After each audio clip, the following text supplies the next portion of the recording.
Welcome back, everybody. Welcome back to Phil's Recap and Review. This is for The Last of Us, Season 1, Episode 1, When You're Lost in the Darkness. The recap, breakdown, and review commentary. Going to explain, talk all about this episode. My co-host Joe is not with us quite yet, but I didn't want to make you guys wait any longer, so I just figured I would jump on here and get started. But Joe will be with us. He's just running a few minutes late. But wow, what an episode of television. I must admit, I have not played the game. Joe is our expert of the game here between the two of us.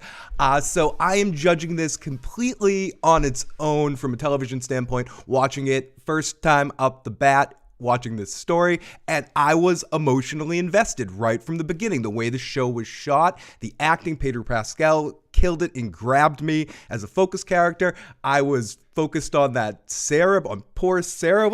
Oh my God, that was horrifying. That was a horrifying way to start the series. I don't know. Pedro Pascal didn't age much in 20 years. I hope I look that good in 20 years from now. But wow, what a great episode to sort of start a series off. I'll be very curious to hear what Joe thinks and what some of the people that played the game and have this as an associate kind of perspective to look at it from that end. But from somebody that has no clue about what I was watching and just trying to take it in, I thought they did a great job showing, not necessarily telling me everything I needed to understand for this particular problem. The walkers, and I in threat to call them anything else until I know what to call them. I'm going to be calling them walkers or zombies or whatever. They were really a horrifying threat. I was super intimidated by them in the scene, especially coming off the walking disaster. But I don't want to talk too much about the walking disaster. I think the most horrifying part of the episode, and I saw somebody in the chat say this earlier, and it was when Sarah was looking for a movie and we see the old woman in the background freaking out as the spores, molds, and fungi start to take hold of her and she turned into a crazy situation. It was really an intense first episode, really emotional, did have some points of humor that kicked in, especially once Ellie showed up at the 45-minute mark, which I assume, just from what I know about the game, she's our main character, but I guess it's a 1-2 punch with her and Joel. But she didn't come into the story until about the 45-minute mark. The two of them got together for the first time at about the hour and 10-minute mark. So it was a really putting our characters in the places that they need to be position kind of episode. I thought it worked really well for that. Again, as somebody that knows nothing about the game other than the highlight points. And I guess that's what we need to figure out here. We're in a weird position here, right? Talking about this show. There's a lot of people out there, my co-host who will be with us in a few, included, that know exactly what's going to happen here, that know exactly point for point where the story goes. This is going to be a tough thing not to spoil, and I don't know how to handle that in this context. Do we talk about the show, what's to come, the game, and talk about how some people understand what's to come and we see how it reflects that and if certain things change? I'm very curious for some of you that have played the game and are into the game right now, or know the game fairly well. What did they change in this first episode? Did they add things that added more context to the story? Did they take out a few things that you wish they didn't take out? Or were they pretty just loyal one for the source material? There were parts where again, having not played the game, there's parts where I was like, okay, this is where the gameplay would have gone. But I still feel like it was integrated in such a good way that I wasn't sure. And the narrative kind of carried the focus. I wasn't thinking about the game at all or thinking about this from a video game narrative standpoint. So I'm definitely curious about what some of you all think about that. Luna says, I know the game, but don't spoil. There's so much of it, it might ruin it for the first timers. Maddie, 5-man Dutch, and I'm not alone. Joe might not be here yet, but I have the best, the beautiful, the wonderful, the amazing, Sorry, trying to not say that curse word in the first 80 minutes of this video or something with some of these new YouTube policies. I don't have to talk about that, but I'll talk about that in a different stream. I have some ranting to do about that kind of crap. But so the live crap. Love you guys. Great to see all of you guys in here tonight. Killmonger, Atari Dad, Lara, John Haymaker, Maddie. I saw Steph Snow in the live chat. I saw JSM Down. I saw DJ Better. I saw Killmonger. I saw Slim Gen Z in there. I saw Iron Throne. I think I saw Fandom D Saint. I saw Lux. Loved it. Really enjoyed the use of dialogue from the game mixed in. Pedro doing well as Joel. Still getting used to Ellie, but enjoyed the performance. Tommy, I loved Marlene as well. A little footnote on the Marlene character from what I saw at the beginning part of this episode, with the scenes from the thoughts from the end of the episode from the actors and stuff. I guess she auditioned initially for the video game character and didn't get it, and now has gotten the part in the HBO series, which I think is kind of interesting. So let's get a few more comments. We got a few more new emojis in there for our channel members. The Phil one, I added a Garrick. I added a Last of Us one, which I'll replace with Pedro, and the little bear there, and Ellie, and Polly Walnuts, Garrick, me, Joe and I, Cheech and Chong, which could be Joe and I, and of course our Shit Buddies one. So thank you to all of our channel members for the support that you guys give us. Tommy was pretty good. Wish we got more of him. At some point, I'll buy the series at release. Great to see DJ Better in the live chat. We got some shrooms on the brain. Hey, Steph, Happy New Year. Can't wait to talk all about this episode and break it down. But I believe the actor who plays Jess also was in the video games. Can't believe he died at the end. Just kidding. Marlene is a fine-looking woman, just like in the game. Ellie cussing was kind of cringe. Okay, so let's get into this right from the beginning while we're waiting for Joe to get his opinion on what he thought about this. But some of you guys that are familiar with the game, what are your opinions right now? Give me a thumbs up or a thumbs down or a yes or a no, whatever, in the live chat right now about Joel. Let's start with Pedro. Was Pedro a great perfect representation, or a good representation of the character from the books? Did he give what Troy Baker did justice? I know at least that. I know Troy Baker did the voice of him, right? Someone can correct me if I'm wrong. And Troy is one of the best video game actors out there. So I'm curious what people think. Pedro grabbed me from the beginning. I think he sold it. He had some amazing acting moments in this episode that really pushed his skills. And I think it's a credit to Pedro Pascal that I've seen him in so much in the last couple of years, starting with the Red Viper on Game of Thrones, to, of course, The Mandalorian and Narcos, and now this and some other stuff that he's popped up in as well, the freaking Wonder Woman movie. And I'm not sick of him. He still is able to establish different characters for me. And I didn't watch, I'm watching the Red Viper, or I'm watching his character from I don't even know what's character's Narco's name. But I wasn't thinking those things. I was getting into it. And so, Joel, people in the live chat, Joel, yes or no on Joel? I think Pedro is good. Not sure. We'll get to her in a second, Slim. I'm going one at a time. I want to go positive first. So I'm going Joel first. We got thumbs up. Mostly thumbs up. Pedro is so good. He's missing that Gil Dilf energy. The way he had post-traumatic stress disorder at the end, really well done. Thumbs up. Thumbs up. Lots of thumbs up. Sonic Boy. We got tons of thumbs up going on in the live chat for Pedro. So I think for the most part, I don't think I've seen one thumbs down yet for Pedro. So I'm gonna go. We're gonna say that Pedro was a hit. We got an unmitigated success in the casting of Pedro Pascal playing Joel, and right away he's connecting with at least the people that matter that are in my live motherfucking chat right now. I mean, everyone else is wonderful. You're all wonderful people watching the show. I appreciate all the people that are watching the show everywhere, and whatever after show you wish to partake your after show activities in.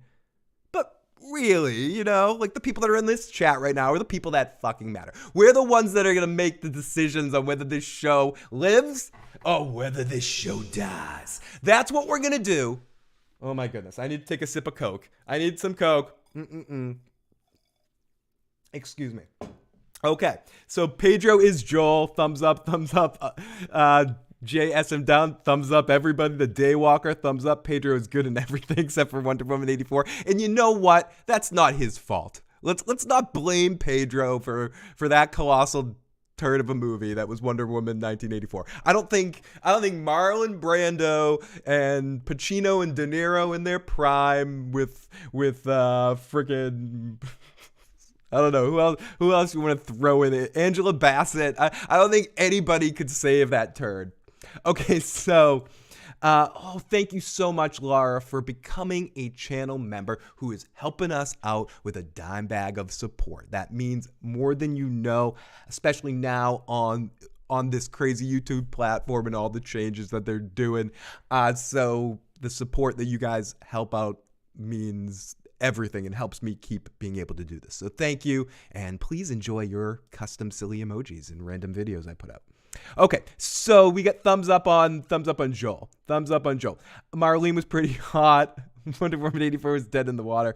The only scene I was Wonder Woman 84. Was that the one with the Roose Bolton scene? Okay, I don't want to dwell on that because let's not dwell on that turd sandwich from Joel. Let's from Pedro. Let's focus on here. Now, Pedro, he just really sold it for me. So for the people that have played the game that are in the chat, you guys all generally think that Joel was a good representation of that character. Excuse me, that Pedro delivered a good representation of the character of Joel. So let's get to the other one that counts. Of course, we're talking about Sarah. I thought Sarah was awesome. I thought that little girl really played innocence and curiosity. I was screaming at the screen like I was watching a horror movie. Like, don't go outside. Listen to the dog, damn it. Like, David said this in the live chat. Fandom Desait said this in the live chat. But the dog was the smartest creature in the entire universe so far. Oh my goodness. But I thought Sarah was great. I thought I was charmed by this girl and by her relationship with Joel. And I don't know how much of that, again, you guys can tell me in the live chat, or Joe will tell me when he gets here, but I don't know how much of that's in the game. But if it is, even more emotional breakdown when that happens in the game and you lose your daughter. Oh my, was that, and again, I'm asking the question because I don't have Joe here to answer this question. So I'm asking it to you guys in the chat, and we'd be asking it anyway.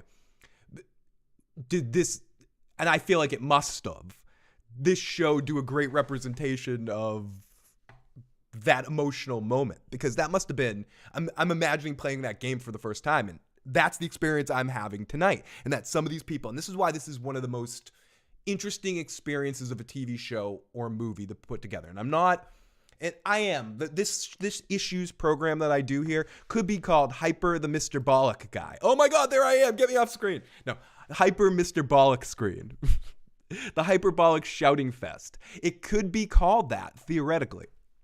But one episode in, right here, we're one episode in, and I haven't played the game, but I'm willing to say that this might be the best video game adaptation yet. Like, straight up, after one episode. I don't care where it goes from here. Like, this was just really good, and I can't say that about anything else except for Super Mario Brothers the movie because of John Leguizamo's amazing drunk performance as Luigi. But other than that, I mean, if somebody is screaming, "Let the Mortal Kombat movies!" Yeah, you know, like, so is Street Fighter the movie for ridiculosity. So is that Final Fantasy CG movie with Alec Baldwin doing voice that has nothing to do with Final Fantasy. There are some ones that are okay. Wreck-It Ralph is not based on a game, but that's a very fun one. But I don't know. This is, and we got this yet to come out Super Mario Brothers movie, the animated one. But this, even one episode in, I'm hooked, and this seems like it could be a very great television series. And if it's satisfying the people that played the games too, and I know they'll have some outliers, or some people might not have enjoyed this show as much as I did, but I really enjoyed it, and I'm hooked by the story already. I'm getting to that other character in a minute, which I think people aren't sold on yet from what I'm seeing in the live chat and from what I'm seeing in some other forums that people are talking about this episode so far. They're not sold on the Ellie of it all, but I'm just sort of stalling till I get Joe to talk too much about Ellie, but we'll go over this stuff with Joe again when he finally gets here. So let's go. But by the way, I'm not alone here too. I get the voicemail line. If you want to call on in, feel free at 781-990-8509. Again, that's 781-990-8509. Joe and I will be recapping and reviewing and going live after every episode of The Last of Us this season. Okay, so we got Big Daddy in the live chat, Tess. We'll talk about Tess in a second, too. I can't wait to watch the animated movie. It looks awesome. Jay, I agree. I am excited about that movie as well. No argument from me. I was very whelmed by the trailer, and it's everything I've wanted in a Mario movie for the last few years. I mean, for many years, since I was a kid. And instead, they gave us that John Leguizamo, Bob Hoskins, Dennis Hopper fiasco. But it was fun for what it was, but it wasn't what I wanted as a kid in a Mario movie. I wanted what this animated movie is looking like. Yeah, the CG Final Fantasy movie was okay-ish, if you can stand the anime cliches. The show made the death of Sarah way more emotional, adding the extra scenes. Okay, that's what I wanted to know, because I started to fall for this character of Sarah. I started to really go, how does she fit into this story? There were certain things about the story of The Last of Us that was spoiled for me before going into it. The main thing, and something that gets said in this episode, so it wasn't really much of a wait, it's that something's up with Ellie, that she got bit or she got infected, but she's not developing into a zombie clicker, whatever kind of thing. So I knew that going in. I didn't know that we start off 20 years in the past and see how Joel loses his family, and that plays a direct result in his relationship with Ellie in the future story, which really informed the character, really grew and worked as an emotional sort of weight to build him as a character. But what I wasn't expecting is how much I was going to care about, or just even when it all started, I sort of started to focus on Sarah as the main character. Excuse me. And you get to see how Joel needs someone to take care of him and kind of put him on the right path. And it's Sarah at the beginning, and then it's Tess, and I assume eventually it's Ellie. So that was really awesome. And I think they did a great job, and whether it was part of the game or not, to expand on that character of Sarah, because it really made the death an emotional moment, and I wasn't expecting it. You know, it was, I thought that was done really, really well. And I don't know. I mean, I'm not the one that really matters here. I mean, there's certain people that you need to satisfy. There's other people that you don't need to satisfy. But I'm curious, Joe, how much did this episode satisfy you? What we've talked about so far is I asked the live chat what they thought of the character of Joel so far, and Pedro Pascal's performance of Joel. And so far, everyone in the live chat is pretty positive, Joe, on that character. Where do you come in on, just for starters, before you give your overall thoughts, what are your thoughts on Pedro's performance as Joel? Is it a good representation of Troy's character, and did they do that well? Right now I'm talking about that and Sarah's relationship and the character of Sarah. Yes. To put it plain and simply, I was very skeptical whether or not Pedro was going to be able to play this, not if he was going to be able to play this role, but how well he would come across as Joel. And I thought he did a fantastic job so far. Yeah. And I was asking everyone in the live chat, and you can answer that question too. Was the character of Sarah expanded a little bit? Did they do more with her than in the game? Because I started to actually really care about her a little bit. Yes, there is and isn't. Yes and no. Because what you get in the game is playtime as her. Okay, right? So you start the game off in the demo mode essentially, and we're learning the rules. So you play as Sarah. The first movements you make, the first things you pick up or inspect or any kind of shit like that is all through Sarah's eyes. Right off the bat, you play as her. So what you don't get to do that really, they give you a few extra moments with her. They give you like a getting out of school scene. They give you a going into town and getting the watch. Basically, it just starts out in the game. It's when she's sitting on the couch waiting for her dad to get home from work, and he's late. And the line, I sell hardcore drugs, like fucking dead on. She wakes up that night, she crawls out to the hall, Dad, fucking dead on. Like there's they get into the fucking truck and they're speeding away down the street, and they're like, we're gonna go into town. They take a right. You see those signs in front of you? Fucking dead on. The fucking barn on fire. Dead on. The fucking family, leave them.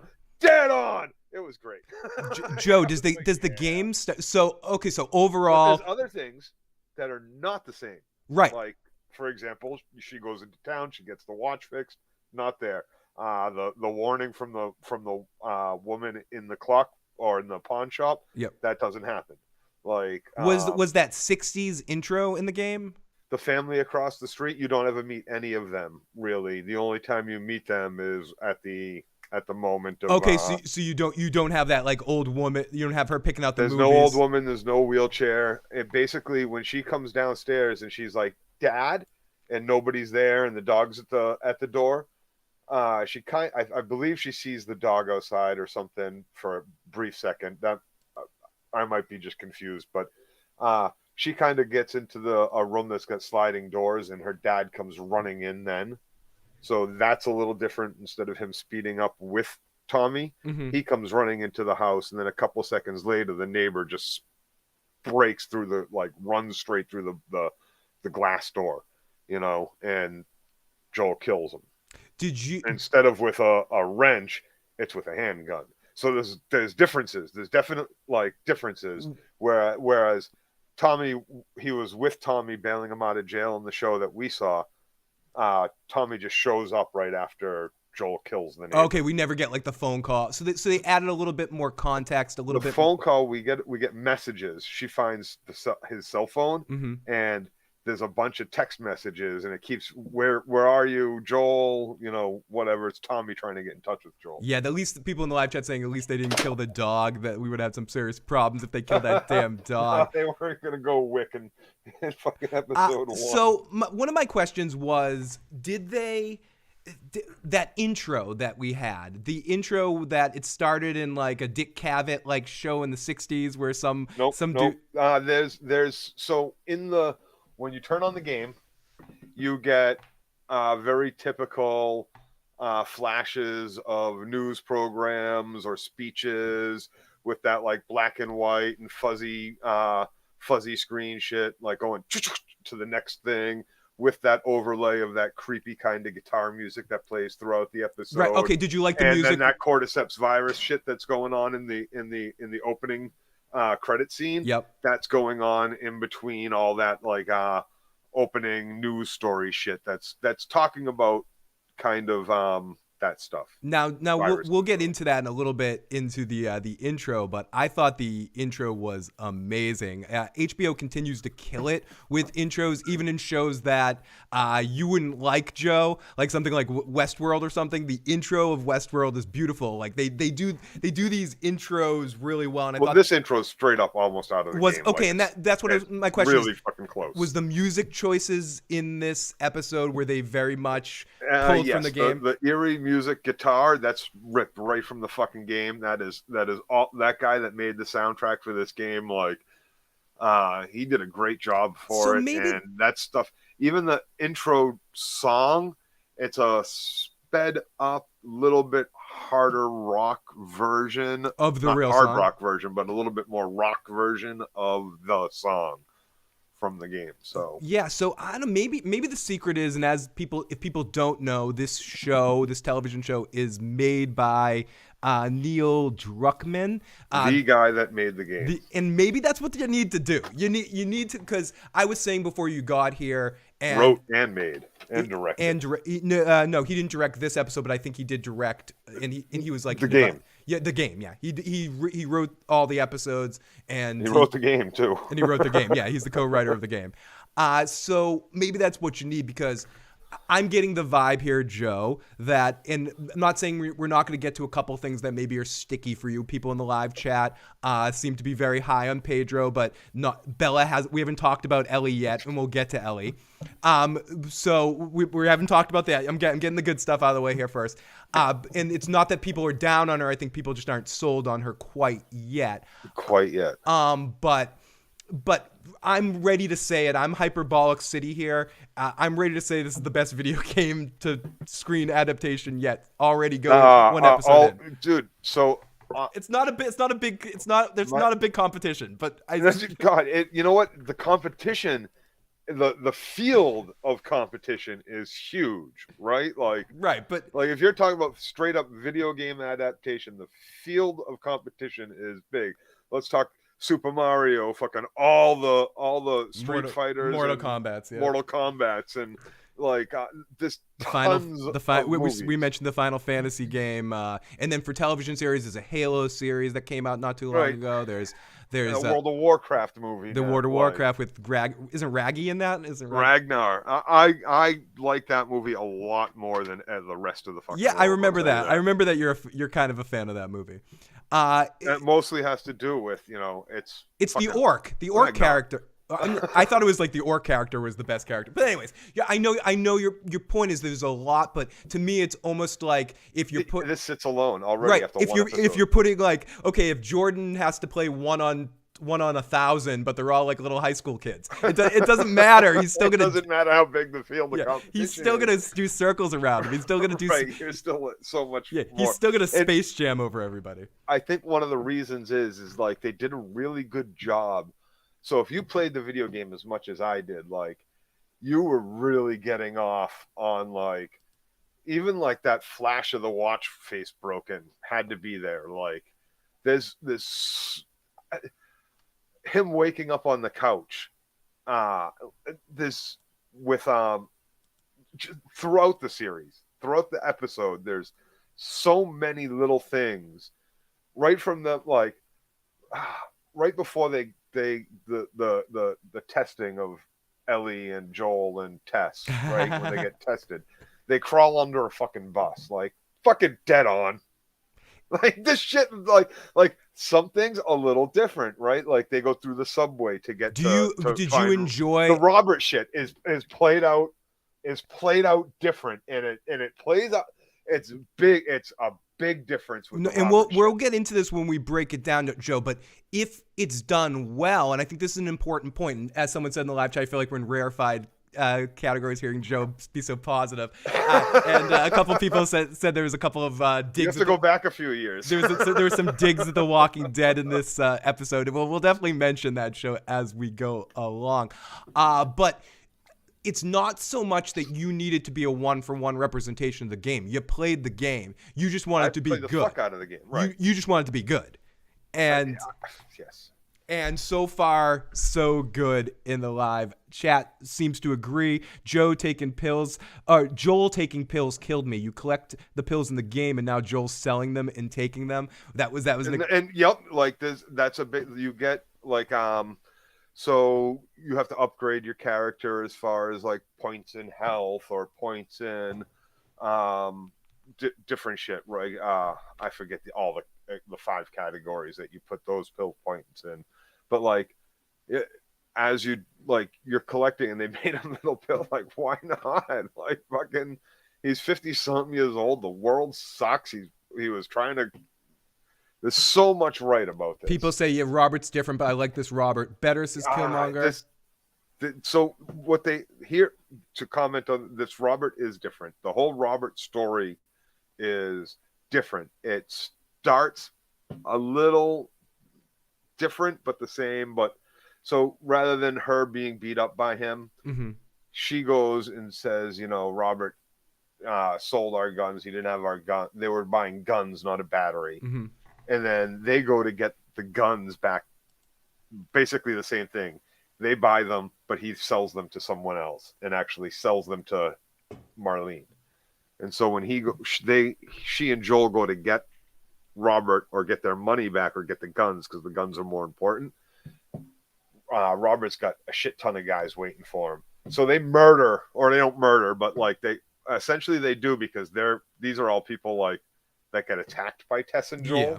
Like Tess and Joel show up to get shit from Robert, and they like basically shoot through like 20 or 30 guys, and then they kill Robert right before they meet up with Marlene. Is Tess a good representation from the game? Tess is perfect. Yeah, I agree. I love that performance. And I guess I was watching the after stuff for the episode. I mentioned this earlier. The actress that plays Marlene on the show, I guess, auditioned. Same chick. She auditioned for the voice acting role, and so She was the voice actor. Oh, I thought she said she didn't get it. And, no, that was the same chick. Oh, it is. Oh, so she's the same. That's awesome. Yeah, it's even like she looks exactly the same. One of the funniest, every time I say things like this, one of the funniest stories of all time is Ernie Hudson auditioning for the voice role as Winston in the Ghostbusters animated series, and they told him he didn't sound enough like Winston. So they cast Arsenio Hall instead. So they did. They were basically. They basically decided that there wasn't a need to change out the actress for this particular role. I mean, it makes sense. It works. Yeah, it made perfect sense. Authentic, yeah. Yeah. And look, we're going to go through some points, and then we are going to get into a little recap. So some dude thinks fungus is the issue. Okay, before we go too far into it, I have a couple quick questions for you, Joe. Quick bullet point questions.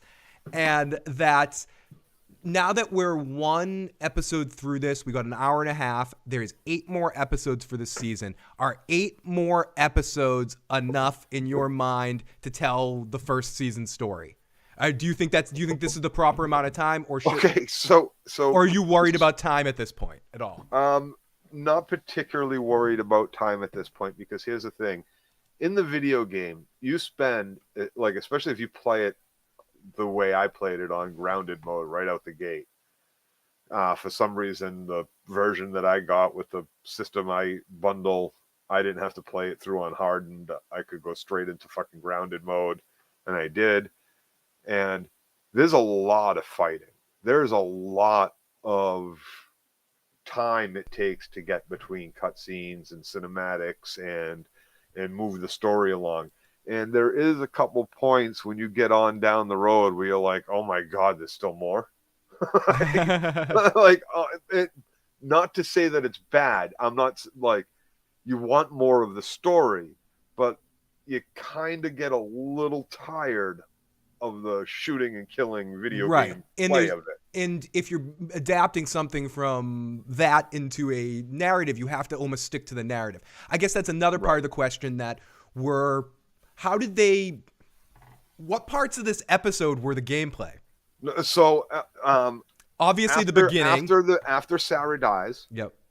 You are now Joel. So you're burning the bodies and stuff. I was totally like Leonardo. You don't burn body. There's no body burning. It just basically starts out, and now you're gonna walk around as Joel really slow, looking at trash barrels and shit. Oh, look, here's a Firefly tag. I guess I'm gonna be collecting those. Oh, look, here's a pill thing. A potted flower pot, right? Collecting all these different things. Oh, look, here's Tess. Oh, Tess is bringing me. We're walking through town now. Oh, look at all the neat Boston stuff. I know. I must admit, I was doing the Leonardo DiCaprio meme thing a lot in this episode. Where they're Haymarket. I know that. Boston. I know that. I know that. Right, so there's different signs. Like, you'll see signs. For different streets. I think Hanover Street might be one. You saw a couple of Boston landmark things. I was totally being Leo and pointing at everything. Right, you get that with like the state houses in the game, and so there's cool moments like that in the game if you're from Boston. Sarah says in the live chat, that poor little boy at the beginning of Boston broke my heart, in which I think we'll see whether Bella is Ellie in particular storyline is the ending of the season. Okay, so let's get into this for a second here and we got a couple of voicemails we're going to get to if anyone wants to call on in, 781-990-8509. Joe and I will be recapping and talking about every episode of The Last of Us. We thank all of you guys for joining us tonight. If you're in the live chat, please hit the like button right right now and help share this out to more and more people. We thank you guys for joining us tonight on the first episode of another new adventure of this series. This is sweet. So yes, I'm not worried. To answer your question fully, you're not worried about time. Worried. They're gonna get. You think 9 episodes is good for the narrative of this story? Yes. So I think it comes out to something like 2 or 3 hours of cinematics for the game. And we're getting 10 hours, right? We're getting 9 episodes. The first episode was an hour and a half or an hour. 20. Laura says, "I'm glad we get to see Joel's face this season, not a helmet." We won't be talking about the second game yet at all here because I don't want to spoil anything as we get into it. But let's talk about the character that we don't meet until the 45-minute mark of the episode, which is, essentially our show is going to be 2 main leads. We're going to have a lot of secondary characters. It seems like after the first episode, that Tess is going to be a main character too. But I think all the promotional material, everything leads us to believe that this story is going to end up with Joel and Ellie on their own somewhere. So they're going to be our 2 main characters. So I think most people are satisfied with Joel. Most people are satisfied with most of the casting choices and all that stuff. The one person that people are a little dubious of so far, and no one's hating on it yet. No, we've got people in the live chat that are loving it. I'm not negative on it. I'm just not sure yet. How do you feel about the little motherfucker? So opening scene, 1 through 10, fuck you. I'm digging it. We saw that in the preview. Okay, we got that out of the way. It was a cool little. Yes, this is Ellie's attitude you get in the game. She's very much a wise ass. Not necessarily a wise ass. I got wise that lived next door to you. Yes, the Mike. She's not a little shit, right? She's actually really fucking cool. But if she thinks she speaks her mind, but she's not gonna she doesn't want to she's not. Should she be sassy? Is she sassy? Yes, but she's also very smart and listens. Okay, she came off more sassy in this episode. She's yes, and that's not really yes. Here's the problem I had, and it wasn't necessarily with the way the character's written or anything else. There's a moment, a couple scenes later down the road where we run into Ellie and Tess together with Joel and Marlene all in that hallway with dead Robert and shit, right? I would have preferred her not be there, and the conversation had been while they were walking to go get. When she tries to stab Joel, I thought and it was the moment after that when Joel puts the gun in her face, and then she's all like, oh, and when he moves it, she's like, oh. It looked. I'm sorry, but it was. It looked a little cheesy. It was not just cheesy, but bad acting, bad direction. Where I thought something really bad about. Where I thought moment. The only moment I saw only bad moment in the show. One of the moments I saw what you're saying though about her being a little deeper, a little darker, a little bit more interesting and cool. That's how she is in the game. Was it at the end of the episode when Joel beats the shit out of the guy and you see this look on her face like I made this happen and this little smirk of like no, that's not I got she's like oh yeah I didn't get that from her. I got that from him. See, I got that from her. I got that she liked that she had. I got that from Joel when Joel stood up and he looked at his knuckles and he grabbed his gun. And he looked back. He had that kind of like, I just did that look in his face. And we kind of get a mention of Robert's scared of you. And then before that, we get what about your guy? Right. Yeah, my guys beat you up, but what's your guy going to do? Yeah. Right? Like, so we know there's some dark Joel. No, we see that shit, we see right? that Tess has to handle Joel to a certain extent. Like, and then back like he's all set. He's going for Tommy. He just downed some but pills, a in couple of Joe, shots. you know better than I do, and this is why it's an interesting way to look at this show, because and this isn't bad. I took from Ellie in that moment, like, oh yeah, he's on my side. See, She almost liked it a little bit, like she smirked a little bit, like, yeah, that's what you get. I didn't see that in her face. I'll have to watch that again. But that scene plays out very much game scene. And that was the moment where I started to like cinematic game. That was the moment where I started to like her, because it showed to me at least a different side rather than the sassiness. We got the Walking David in the live chat who just finished the episode. Great to see you, David. We'll have to pop you in on here one of these weeks after one of these episodes, get your thoughts as well. Great to see the Walking David in the live chat, our good buddy and co-host of our show here. So let's continue. Phil, in the behind the scenes, they say that Ellie is more fascinated by the fact someone killed a guy to protect her. I guess that's a better way of saying it. She probably she played it more as fascinated, like, wow, what the fuck just happened? Like, she'd never seen anything like that. Like AJ, when he sees his buddies burn some toe jam and some dude's like the first time he sees violence in front of him, like just his eyes are like she's almost he passes out first time you see him see blood. Right, he has a freak out and stuff like that. But the Walking David, hey, great to see all of you guys. Phil is right about that scene, says the YT. At least I'm right about something. She's also respectful sometimes, people say about Ellie. Yes. So here's the thing: in the video game, the way you just described her dark, whatever, like the words you used to describe her as what you saw, that's more so how she is with the respectfulness. In the game, the snark, it's not snarky so much as she has a fun quip or take back, and she'll play, but she's not a douche. Like she's not like, it's hard to explain. No, I understand what you mean. Like, and I don't think it came off. It's more banter that she has. And I don't think it came off in this episode like she was a douche.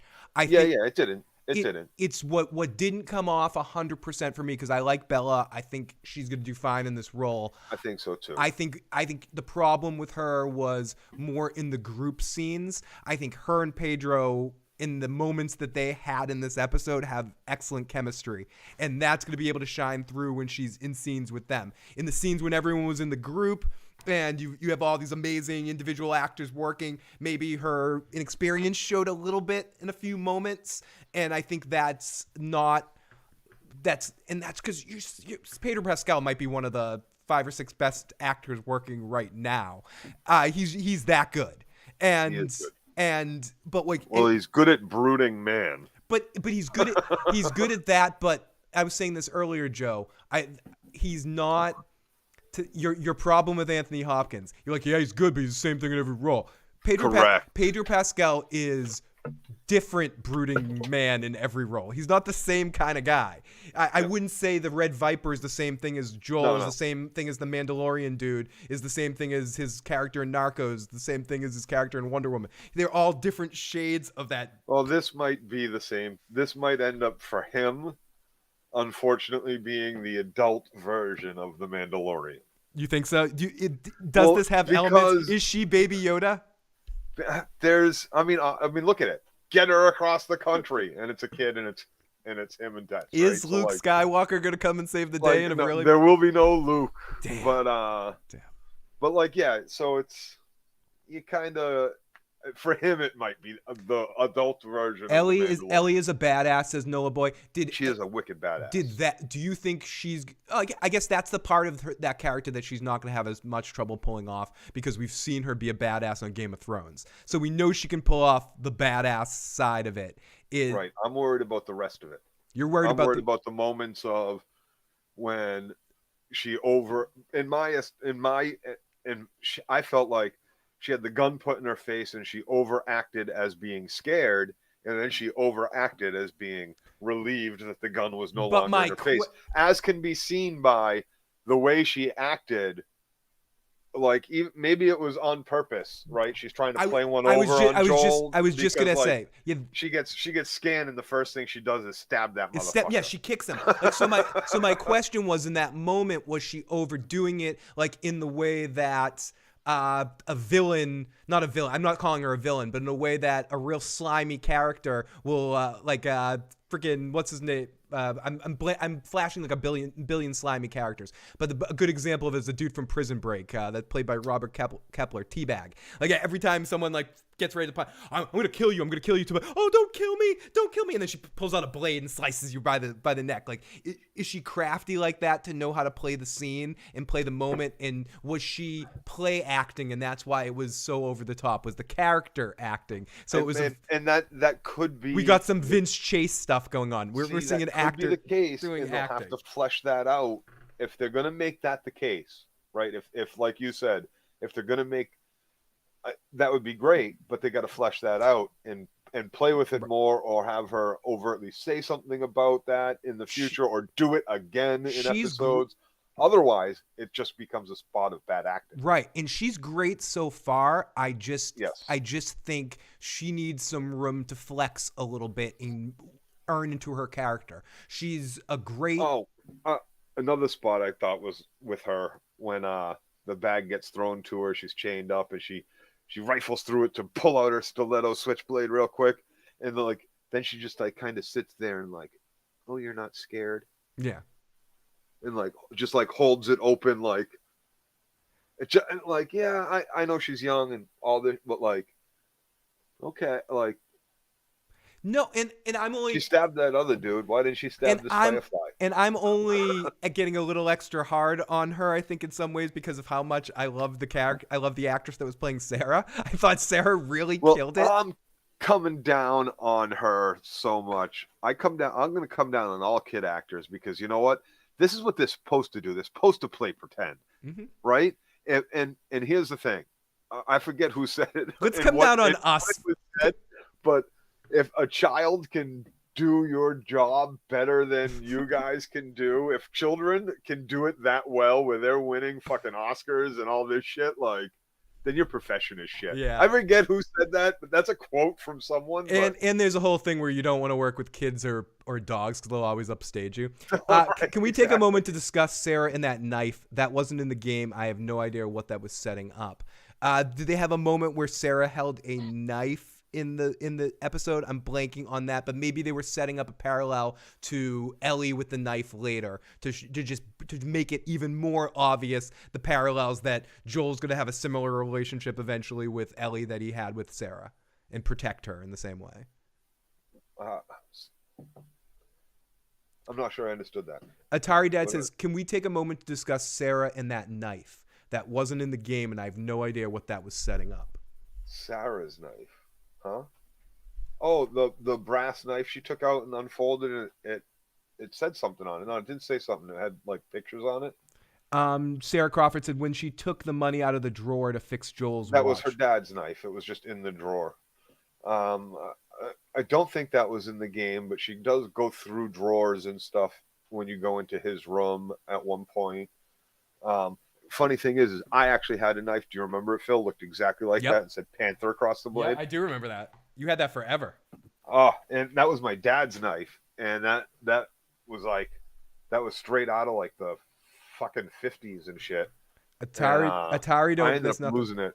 I think a cop took it out of my car. Yeah, I mean there was a stretch of a few years where you dropped a lot of stuff, Joe. I remember something you lost in the snow once. We never talk about that. Wes Crosby. Sarah had a knife in the drawer and put it back in. She doesn't want violence. Ellie wants a knife. Chop, chop. Great one, West. I like that. We got a couple of voicemails from area code 773. Let's listen to a couple of those. I think he left one before and then after. So let's listen to these. Hey, Phil, it's Rujat. The person you probably hate. I'm calling, my first time calling before the show. Just wanted to say, take this time to go in before the show starts so I can have an idea of how it's going to go, because I binged The Last of Us 1 and The Last of Us 2 in seeing how it'll compare with the show. Okay, and I appreciate that popping the cherry pre-show call. Call in any pre-show. We love hearing your thoughts, and let's see what you have to think. I just watched the episode, and let's see. Hey Phil, it's Roger. I just watched the episode. I don't know if you got my free prequel call, but I just finished the episode, and I'm looking forward to more. I don't even know where to begin. I binged all of The Last of Us Part 1 and 2 just for the show and just to call your show. I'm just like, yeah, there are things that they did differently that from the original game that I find interesting or find puzzling or other. One thing I did not like though is the fact that Joel's beard doesn't look thicker, like it could have been in the game. No, A bit of a disappointment for me, but I'm He said he's still hooked and he can't wait for more. You have another voicemail. I'll get to it in a second. So, Joel's beard. That's one of the things I was having difficulty reconciling Pedro as Joel because of how many hours, like he said, he binged them both, and that's a lot of hours. It's a big commitment to be watching a character and fall in love with character and go through all the ups and downs, looking at certain characters, right? And Pedro does not, when they chose Pedro, he doesn't look like your character, and I'm not even talking ethnically wise. There's just things, characteristics, like other things. No, I mean we can see him. It's tough to like. There's other shows that have done that too, where it's difficult for some people to. And I was like, I hope he can pull it off. I hope he can get me to forget that I'm not looking at the Joel I've been looking at, and he did.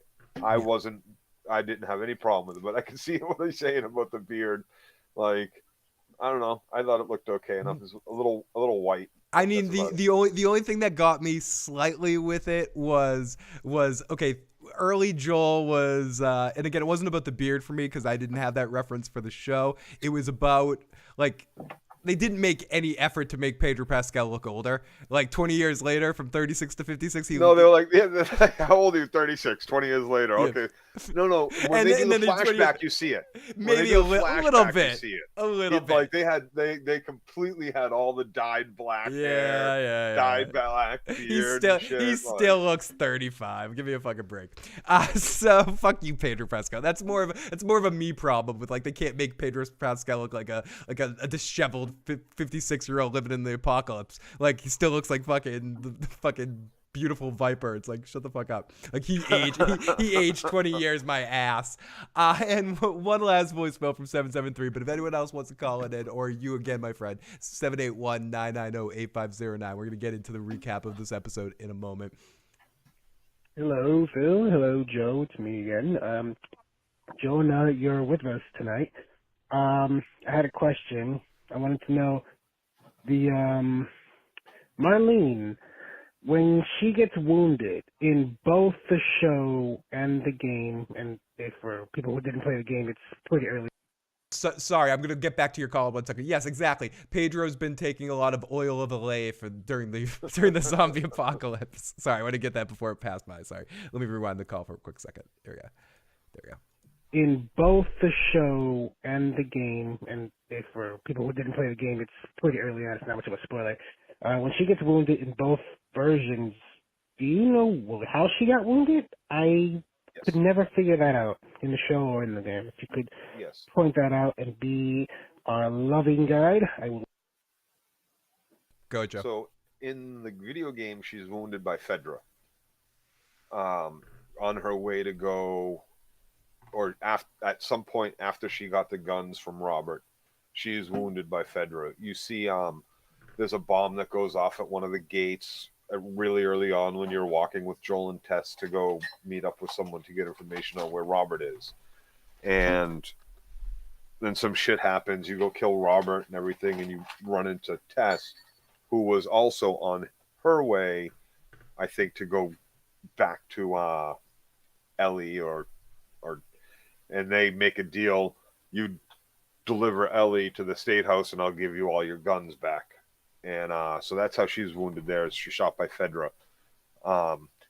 And in the TV show, she's obviously shot by Robert's men in the shootout over the battery that is the obviously junk. The bullshit non-battery thing. The bullshit non-battery. And so in the game it's over guns.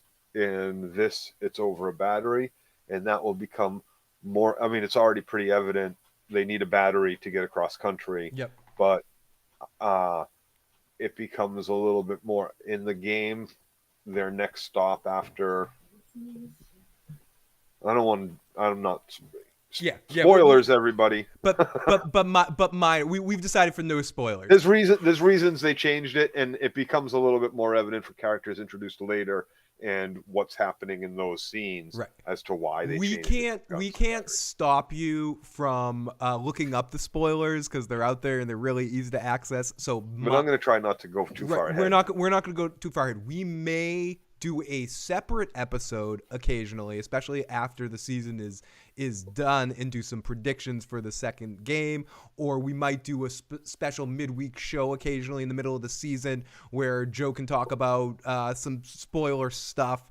I'm not saying we're not going to do sections like that, but the main show, if you're tuning in every week, we want first timers like me to be able to go in on this. Yeah, I don't see what anybody would really want spoilers particularly for it, and if they did, there's so many taped together cinematic videos. Yeah, you can watch the there. whole. Yeah, you can watch the whole. You can watch it all the original shit. You can watch. You can search on the Dirty Issues channel and watch Joe play the game. And watch me play it through and die over like for 3 hours in one fucking room over and over again. I mean, you can fast forward through that part. Yeah, we get to the next cinematics, but we definitely need Flintstone cars. We definitely do. Okay, so I did myself, but I also copied somebody. So everyone, here we go. Okay, I'm not 100%, so I'm not going to create crazy recap tonight, but we're going to recap this episode. I'm going to go back to some bullet points that I have for this episode if we missed something, but I have. Oh, Joe. Okay, Joe has. I got your fucking bullet. Joe has lots of notes, but unlike usual, I have no notes.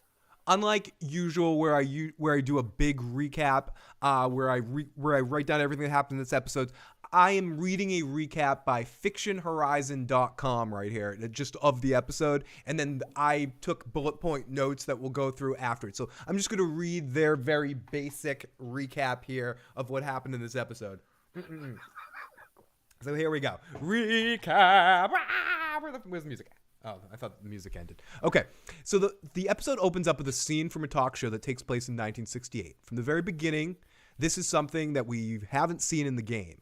In the talk show, the guest is an epidemiologist who talks about the history of humanity, encountered blah, blah, blah, blah, blah, all the pandemics that we've happened. But the guest star starts talking about parasitic fungus infection. In the conversation, they have no reason to worry because the disease cannot survive in the human body. But what if it gets hotter? Joe, we talked about this a little bit earlier. Did you like this intro? You thought it was a good representation of like the news stuff that you hear at the beginning of the game. Did you enjoy having something like this, or did you think it was a little too on the nose? Yes, because so if they had done it the same way they had done the game, this was good because it explains it all, and everything he said is absolutely fucking true. Like, that's the fucked up shit here, is that nothing out of that guy's mouth there was untrue. The cordyceps virus is real. The other ones he mentioned are real. One of the things they did change about this game to the TV show is they took out the spores aspect, which cordyceps virus, the ants that he talked about, and they didn't mention this, and I was curious to see if they were, is after the ant is, brain is under control of the fungus, it goes out to the end of a leaf, and the fungus like bursts out its skull. Ugh. And then spores onto somebody. Yep. A big like cone thing like is there, and like that lets out all these spores. Now, if you just like black mold, it just doesn't appear in people's houses. It has to come from somewhere and then land there in the great environment that you gave it, and then start growing. And so if they kept the spores aspect of that in this game, like, there would be no people left whatsoever with how violent and quick they've made this thing. Atari Dad says the spores might show up later. Completely possible. I think it was a perfect way to help because it's exactly what caused it. Yeah, and with the scientists, I thought it was too. In a sense, for someone that didn't know anything about what's going in on what is causing this, it was a good way of sort of, again, showing, not telling. They did tell, but it gave us a scene about it. I like the vibe of the 1960s talk show. I thought they depicted that well, whether it's the Dick Cavett show or early Carson. I thought they did a good representation of that, from the host to the guests. It had that just that energy that worked well with everything else that we saw later. A little funnier than things that we saw later in the world, but it made sense in a previous time, like a different time in this world. I liked it. Did you note too that even though the second scientist speaks up and like kind of plays down what he says, he then shuts up and doesn't try to tell him he's wrong again. He doesn't. Like, he's like, oh yeah, everything you said is true, but you know, it can't live. Those things don't live past 94 degrees. Yeah. And then he goes, yeah, but like, dude, shit mutates and it's getting warmer, and it's gonna have to, if it wants to live in a warmer environment, it's going to have to mutate. It's going to have to find new hosts. It's going to have to. It also reminded me a little bit of like the scene in Ghostbusters 2 when I really believe the end of the world's happening on New Year's Eve. It was just kind of an interesting setup like that. The Walking David says that was a very recent discovery in real life, though, wasn't it? Didn't they do a nature documentary showing that the ants getting infected by the fungus and turning into a puppet for the fungus? Ooh. Yeah. It's real shit. Yeah. It's real shit, man. I don't want to hear about this shit. This is scary. This is too scary. This isn't real. This. Okay, so right away, we'll get into this a little bit later too. With we're talking about the actual zombie creatures. I don't know what to call them. I'm calling them zombies for now. I might refer to them as walkers just because I don't have anything else to refer to them as right now. I know they call them clickers, right? Is that what they call them? Later, they call them a lot of things. Okay, and because spoilers. So continue. Okay. Spoiler. Clickers. Sure, you know the sound. You've heard that term. I've heard the term. I don't know. I've heard the term. I don't know what it means. There's other terms. I assume they make sounds. Okay. So no, and there are other terms because they're like. Well, my point was they're very dangerous seeming. How is one little grandma? So you met the runners. Okay, so I met the runners, right? Right. Like, I haven't met the first things we met were runners. I haven't met clickers yet. You haven't met clickers. You met runners. Okay, fair. I haven't met runners so far, and runners are scary as dog shit. The fucking coming at you in the middle of the night. That old woman. So that's scary as the runners with the things coming out of them. Yeah, the dog shit. So they replaced the spores with that, right? Like and if you noticed, they didn't look like they were eating people, but just like sucking on or leeching on, right? Yeah. Like for those things in the mouth. So that's an interesting thing. One of the things I heard Neil Druckmann say was, and this was in a different article than when I heard that the spores were being removed. They didn't say anything about replacing with anything.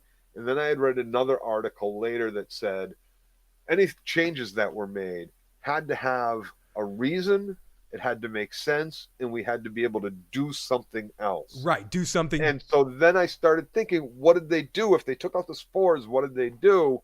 And that's what they did. They gave it the fucking, that shit hanging out of the runner's mouth that looked like it was. Dude, that was so Dude, that was so fucking gross. Dude, that alien looking shit, man. Dude, that freaked me the frig out. That was so gross. That That in the part with the woman when Sarah, we'll get to this in a second, when Sarah was picking out the movie, and you see the old woman in the background animate for a second, and her face goes, and she's doing this like weird dance in the background. In not the Walking David, the other David, Phantom D Saint says you can actually get a glimpse of a clicker at the end of the episode. It was screaming on the top of the roof. Yep. Shit. Along with that, the thing coming out the mouth, yeah, the slimy thing coming out the mouth, suckling on somebody.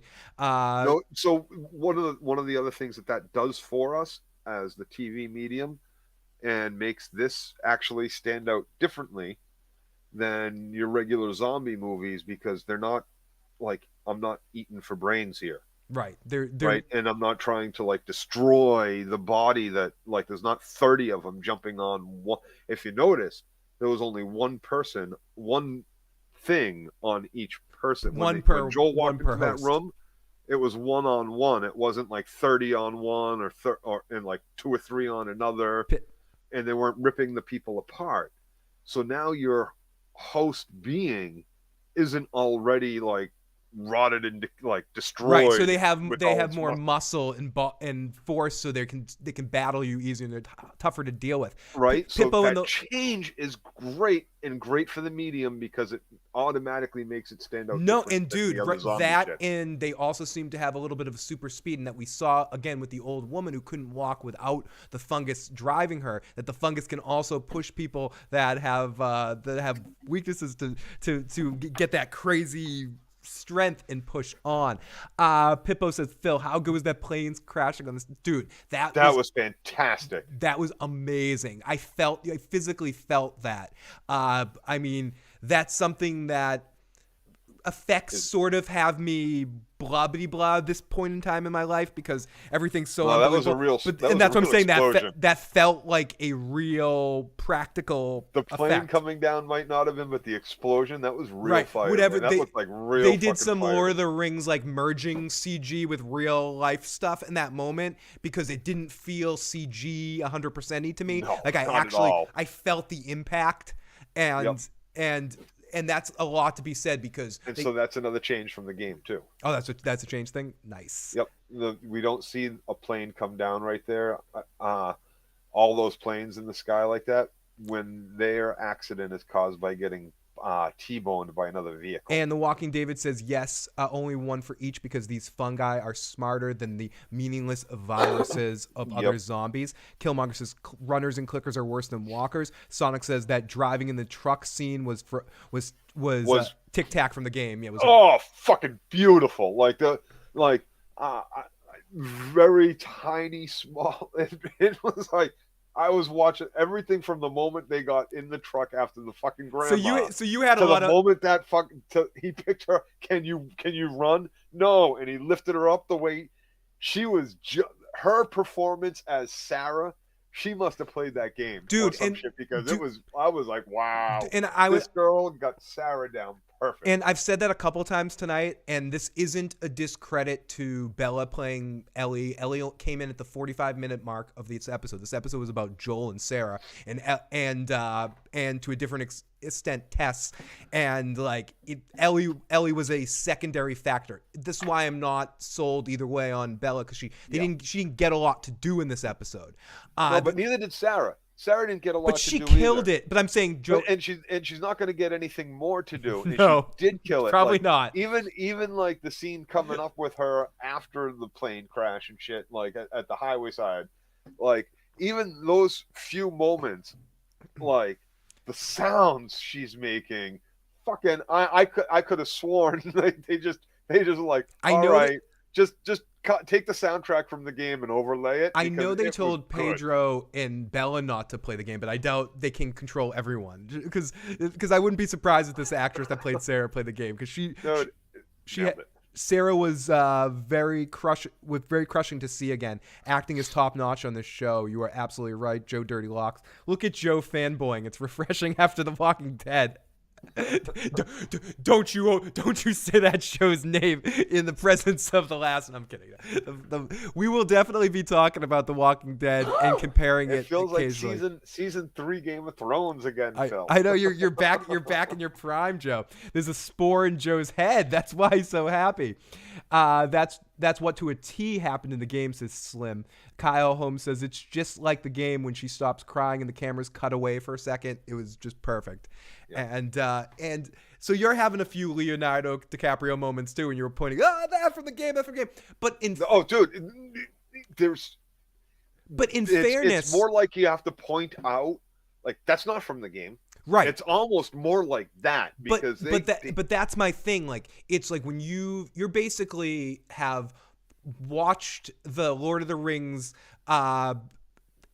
theatrical editions over and over again, and now you're getting to watch the extended editions for the first time. And you're like, oh, I remember this, but this is more. This is a little extended scene. This is a little extended scene here. Wow. Like, that's what this is. This is like an extended edition of the video game that you're getting a little extra, and you're getting the more that the actual creator of the game wanted to add to the narrative. These things are being added, like Joe was saying earlier, whether you agree with him, disagree with him, whatever, they're being added because the show creator himself. It reminds me a lot of ways of what's happening with Invincible.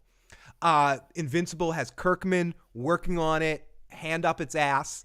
He's changing things from the books to the I'm not giving up this intellectual property, right? And and like I did with The Walking Dead, where they just completely fucked me and everybody else, and all of us, and all of us and everybody for this massive cash grab, like snowball running downhill that it was. Yep, 100%, and I think that's a good point. And then the creators are involved in it, so if they change things, it feels more organic. And it feels much more organic. Everything that I saw that got changed, it didn't need to be changed. Nothing needed to be changed, but I understand the reasons behind it. And I like for example, that Tessa and Joel, they went out to go kill Robert, right? Or at least hurt him. I very much would like you to hurt him, right? Like, they went out to go cause violence and mayhem upon Robert and his men,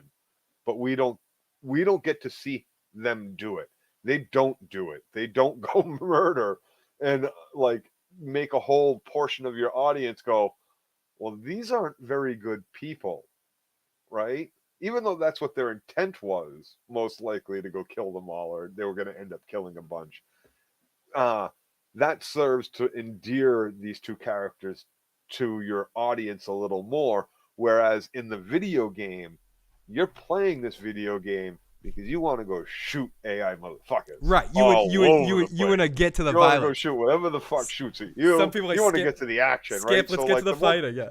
Right. So you don't care that, like, you are if you want to keep playing, you're not looking at another character as, oh, I don't like him, because you'd be saying it about yourself because you're playing as that character, right? So it's a different feel. So I understand why they make that change in this game. You have to, right? You have to. They make it about a battery and going to save Tommy rather than we need to go get these guns so we can sell them for money and shit, or smuggle them out for other people to go kill people. One thing, and we haven't got to this point of the episode yet, but I do want to ask the question at the end of the episode, where another point where we learn a little bit more about the cleverness of Ellie, and I thought one of her better scenes too that sort of, I guess, backs up my point that maybe she was play acting and we're seeing that she's playing a game within the game, was with the whole figuring out Joel's music code on the radio thing, when people play certain songs from certain decades and what they mean. But the 80s thing wasn't. She's like, what does 80s mean? And he goes, oh, it means nothing. Well, what did 60s say? And then when he passes out, she wakes him up and says the radio played, and they played an 80s song, and he goes, oh my God, something bad's happening. And then she goes, haha, it fooled you. So I guess it shows that was another scene to show that she's smarter than him. And they made sure they put that in to make him a little not the brightest star on the tree, and she's a little more clever than he is. So I think that was another attempted. That's not necessarily true from the game. It's not. No. No. No, is she more naive? She's what, 12 in the game or some shit? How old do you think she's playing here? 13? Do you think she's playing older here, like 16? 13, 14. I think she's 13. like 12. She's anywhere between 12 and 14 in the game, and she's like 14 here, I think. But like, no, she's still very much a kid. But she right? did she Like, did tricks him. She was tricksy.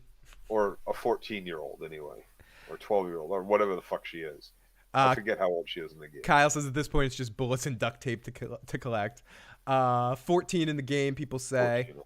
Walking Dead is number 5 on the Netflix top 10. That's because people need to watch it and catch up on how goddamn shitty it was. I have to give a lot of love to our good buddy Percy Garcia, who has been writing me some comments on our Walking Dead videos for the final season, Joe. And he's like, I'm finishing this off. You know, I want to come in here and like these episodes, but I can't disagree with anything you guys are saying. God bless you guys for fucking finishing this shit. Okay, so let's continue here as we come back in. And the guest star starts talking. Okay, we jump to 2003. We meet a young girl named Sarah, her father Joel. Sarah prepares breakfast for her father's birthday, and they're joined by Tommy, Joel's brother. Does We Tom? don't get breakfast in Tommy's brother. Right. My Nope. question was: This scene is new. is Tommy in the? So Tommy doesn't. You said Tommy doesn't show up until he just saves Joel's ass later by. No, so he shows up in the beginning here. It's established Joel has a brother in the opening before the 20-year jump, right? Before Sarah gets shot. It's established that there's a Tommy. He's talked about, he's calling the cell phone. But we don't actually meet him till later. We don't actually meet him until right after the grandmother attacks and Joel and Tommy pull up. In the game, the neighbor attacks, it's a guy, attacks Joel and Ellie in Joel's house. And Tommy pulls up in a truck just after that attack, and they all escape together. Oh, okay, I see. And Pippo says, "I love the and again, I'm not saying people can't like The Walking Dead. I found joy watching it until the end. I don't think it was as bad as it ended, very, very anticlimactically. But we'll be talking about The Walking Dead again. I'm going to drag Joe to talk about the Rick Grimes sequel series. So we'll this isn't the last time we're talking about it. Basically, the game starts with her giving Joel the birthday gift. Okay. Everything before that moment is new.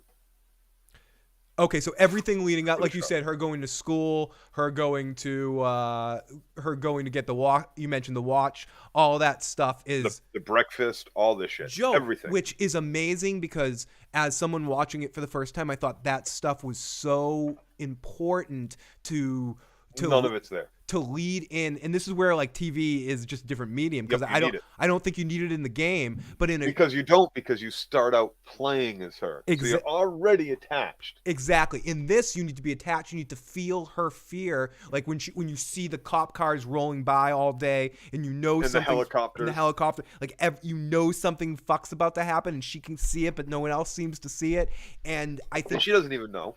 But her spider sense is tingling though. You can see it in her face. The actress plays it like you said this. The actress is playing it like she's played the game. Like she knows what's about to happen, and she's trying to skip the gameplay, but she can't do it, and she has to go through the intro again, and she's watching it again, and she has to go through the tutorial again, and she knows exactly what's happening. Like you can see it in the actress's eyes.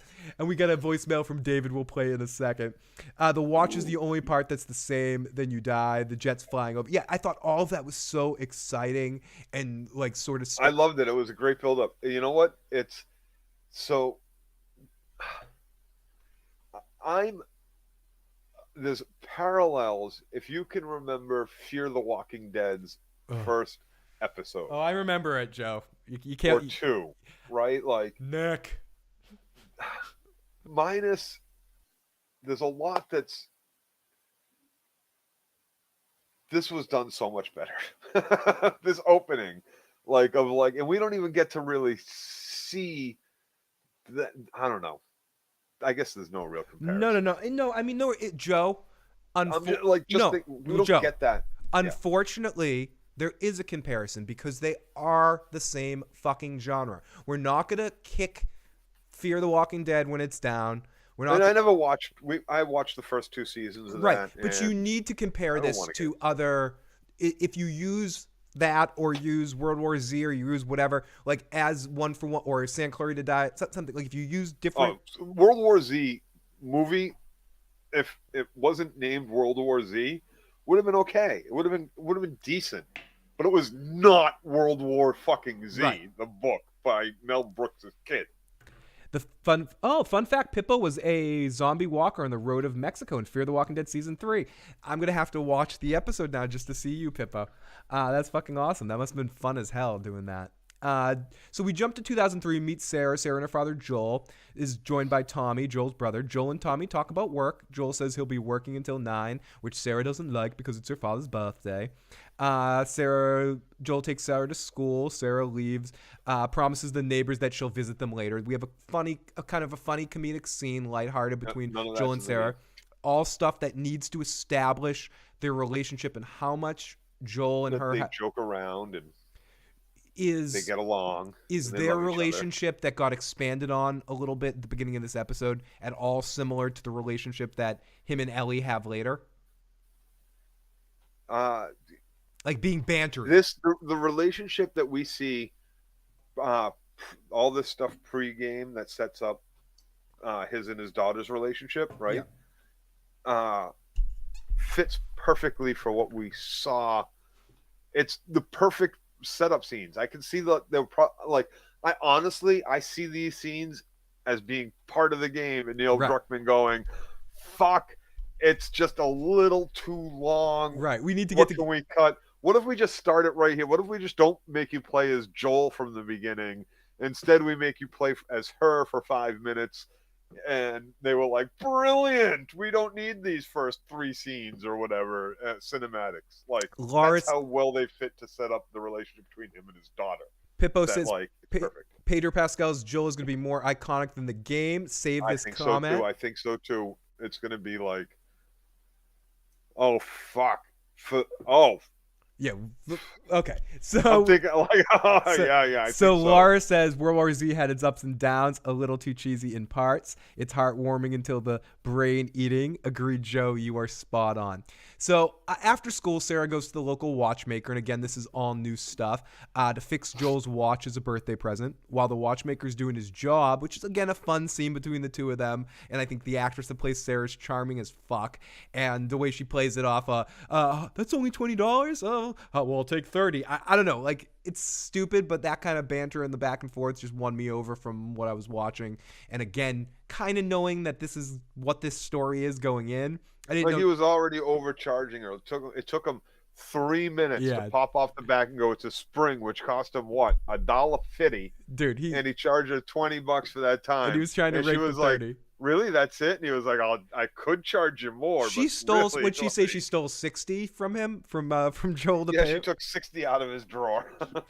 Like, and we don't get that. We don't get that in the game either. It's just ended at hardcore drugs. Drugs. I sell hardcore drugs. Slim says Ellie. That's where she got it. Slim says Ellie isn't anywhere as near as innocent as Sarah. And correct. Sarah's 11 also. And that's what it is. Sarah's 11 in that game, and Ellie's 14. Ellie grew up in an orphanage. Her mother had died when she was young, and Marlene does put her in the orphanage.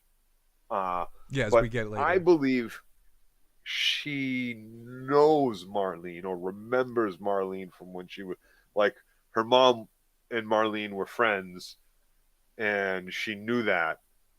And after the mom dies, at like 5 or 6 or something like that, she gets put in the orphanage. So she knows Marlene, and she wouldn't be trying to tell Marlene, "My name is Nicole," or whatever she said it was. Veronica. Angelica. I think it's Veronica. Veronica, was it?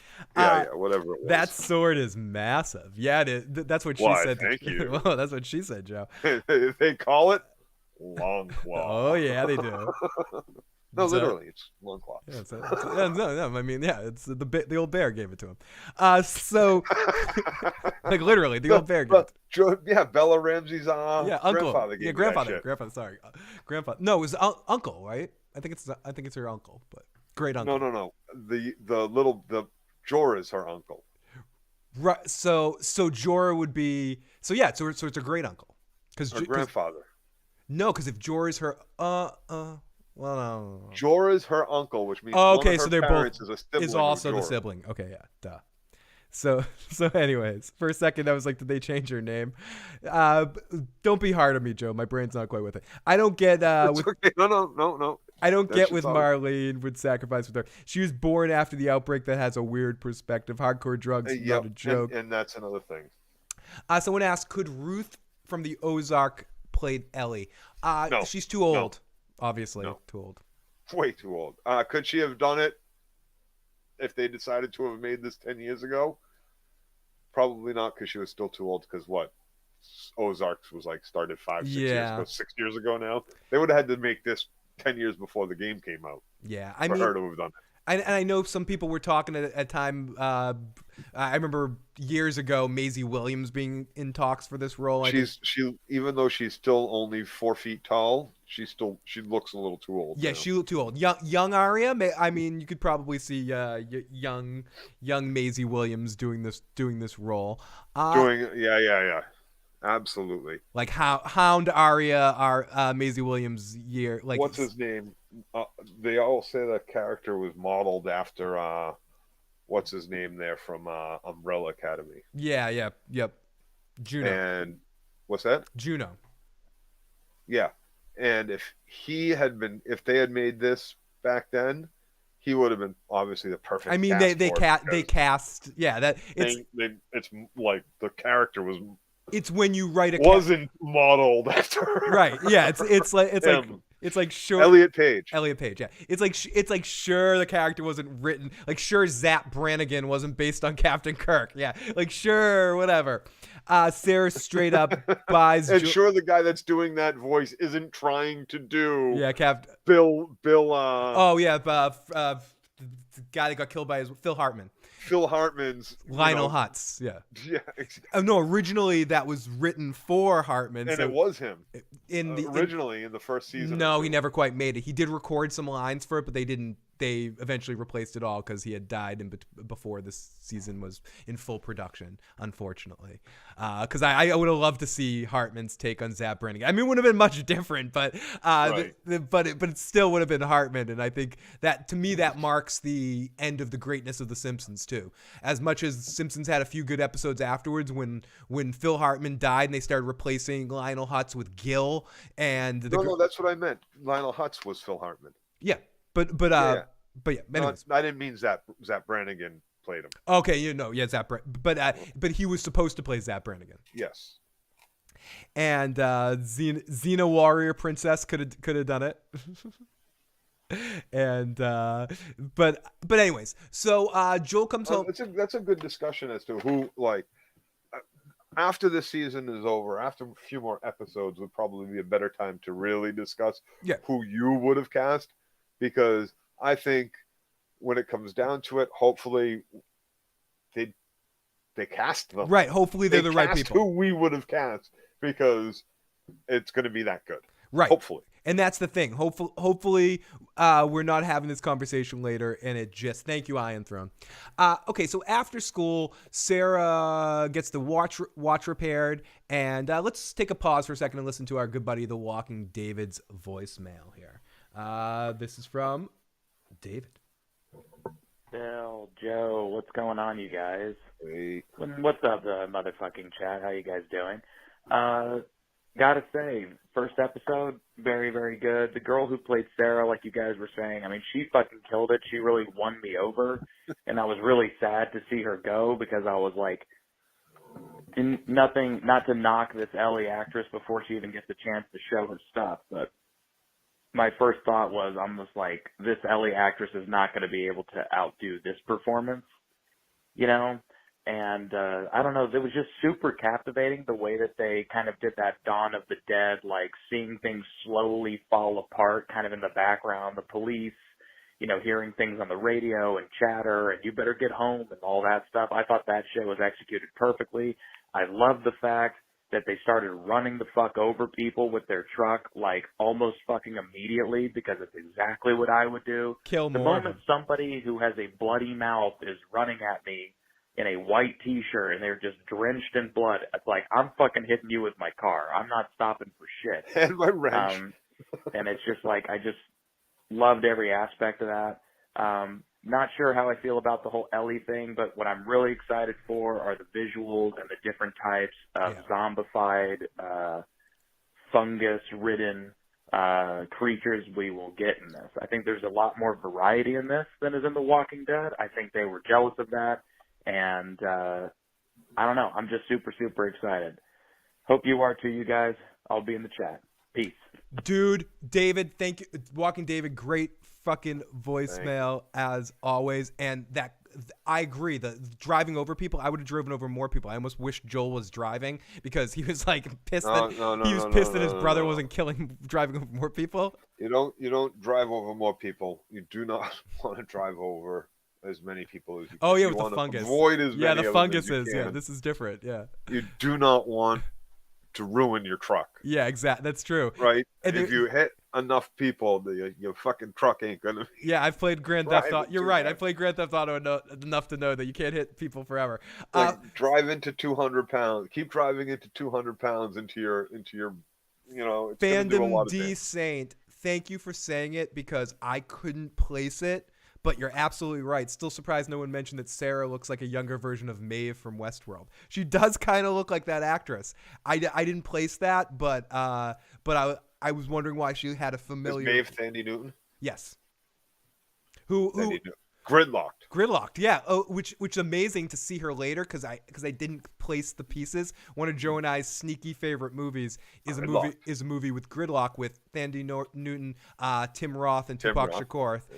It's basically a Tupac and Tim Roth project, but she's a good part in it too. She plays a really also good with WKRP in Cincinnati. Yep. Yeah, that dude. And great movie, underrated movie, just about two best friends trying to get clean. Tim Roth and Tupac. And with what's his name? The guy he's in The Big Hit. Yeah. It's a great with the bald head. Yeah, he's in the Halo series. Yeah, he's the X.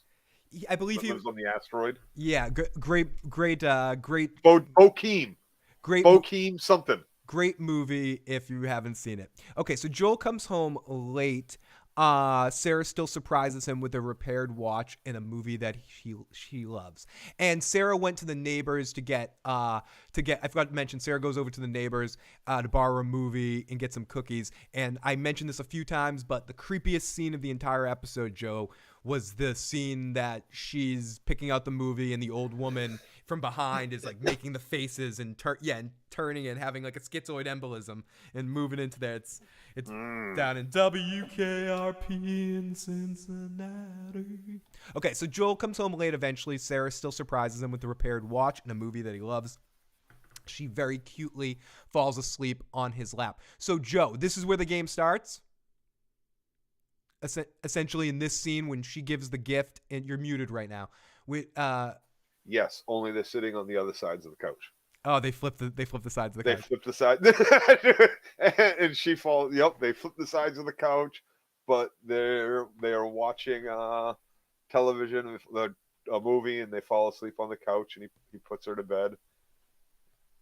And it's fucking like the drugs.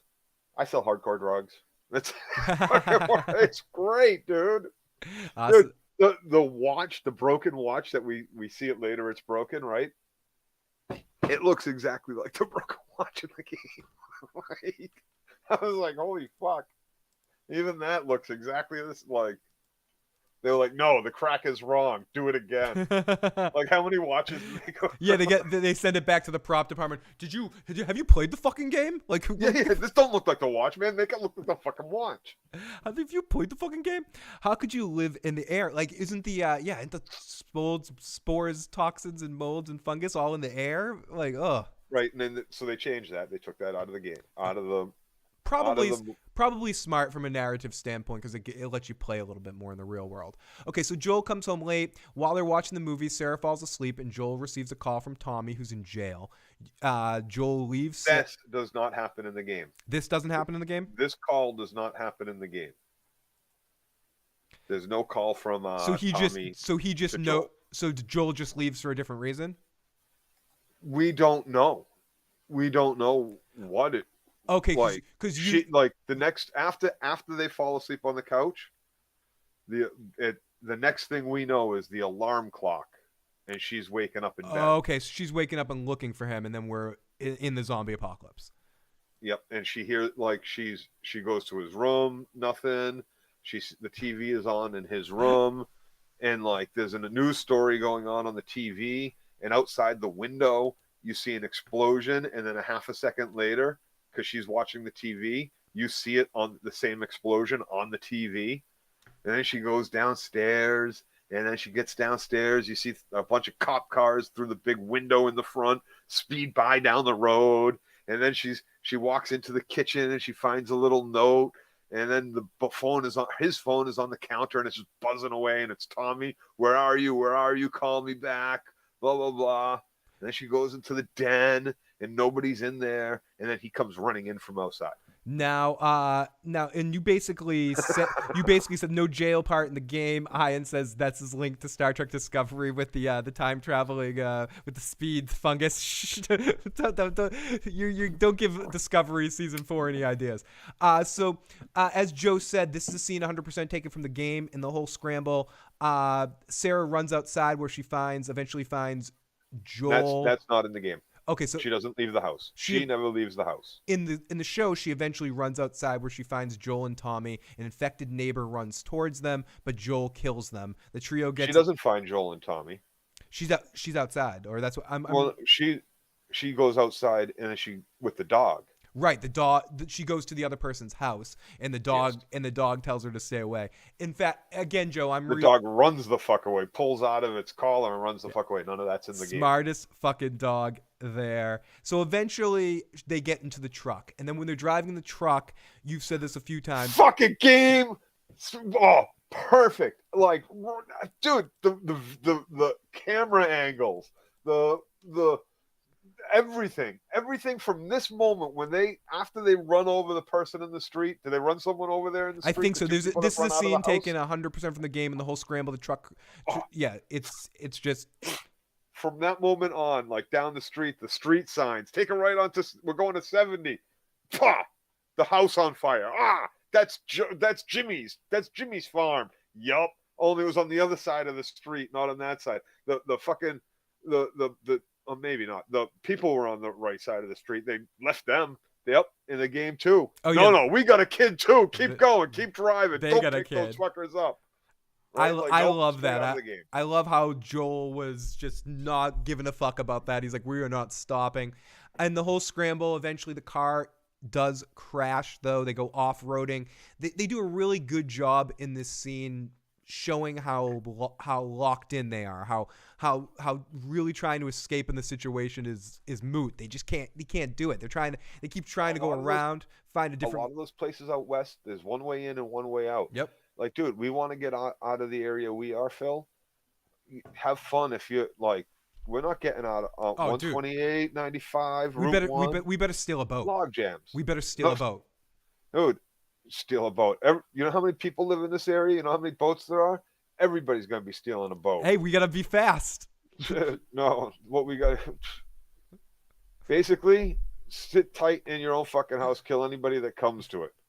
And then eventually you're going to die. If you make it through the first 2 months, 3 months, you'll be okay. I might try to hike to your house, maybe. That's fine. You can get there. It's not close. Too far. Yeah, it's pretty close. Pretty close. That's close enough. I think I can make the hike. Yeah. You get that mean ass fucking dog. Hopefully she won't run away. Yeah, no, I'm keeping the dog. Joe, I love it. It's like Christmas morning right now. The street side's the burn the house. The truck part was on point. Go fast. Perfect. Be safe. Save the dogs. Exactly, Pippo. Save the fucking dogs. I didn't see we had another voicemail here from 773. Hello, it's me again, and it's only me tonight. I'm surprised no one else is calling in. I Oh, we can't got be David. the only one here not calling in. Like, I would think people who plays the game more than I did are calling in. But anyway, speaking of playing, Phil, I wanted to know, are you going to play the game, or at the very least watch gameplay and cutscenes of the game during or after the season? And Joel, I heard, I don't know if this is true, I think it's true, that there's going to be a Last of Us Part 3. If it is true, will you be playing it for us? I would love. I think the answer to both those questions are: will I be playing the game? I will wait till after the season, and then I will play the game finally. To Joe, and I'll answer Joe's question for him too. If there's a season, a third game, will he be playing it? Fuck yeah. Yep, there's going to be a third game. There's also going to be a multiplayer game that's coming out soon. I'm going to be playing the fuck out of that multiplayer game, I'll tell you what. And as far as, am I going to be playing the first two games? I already did and streamed the fuck out of my first playthroughs of both, I believe, on YouTube, Dirty Issues Gaming Channel. Yeah, you can find those if you search them. I'll try to link some of those into descriptions soon, so we can you can watch Joe play the games if you're fans of the game and want to watch Joe do it. Or maybe we can figure out at some point. I can make Joe come here and sit alongside me while I play it eventually, or something like that. Help me along.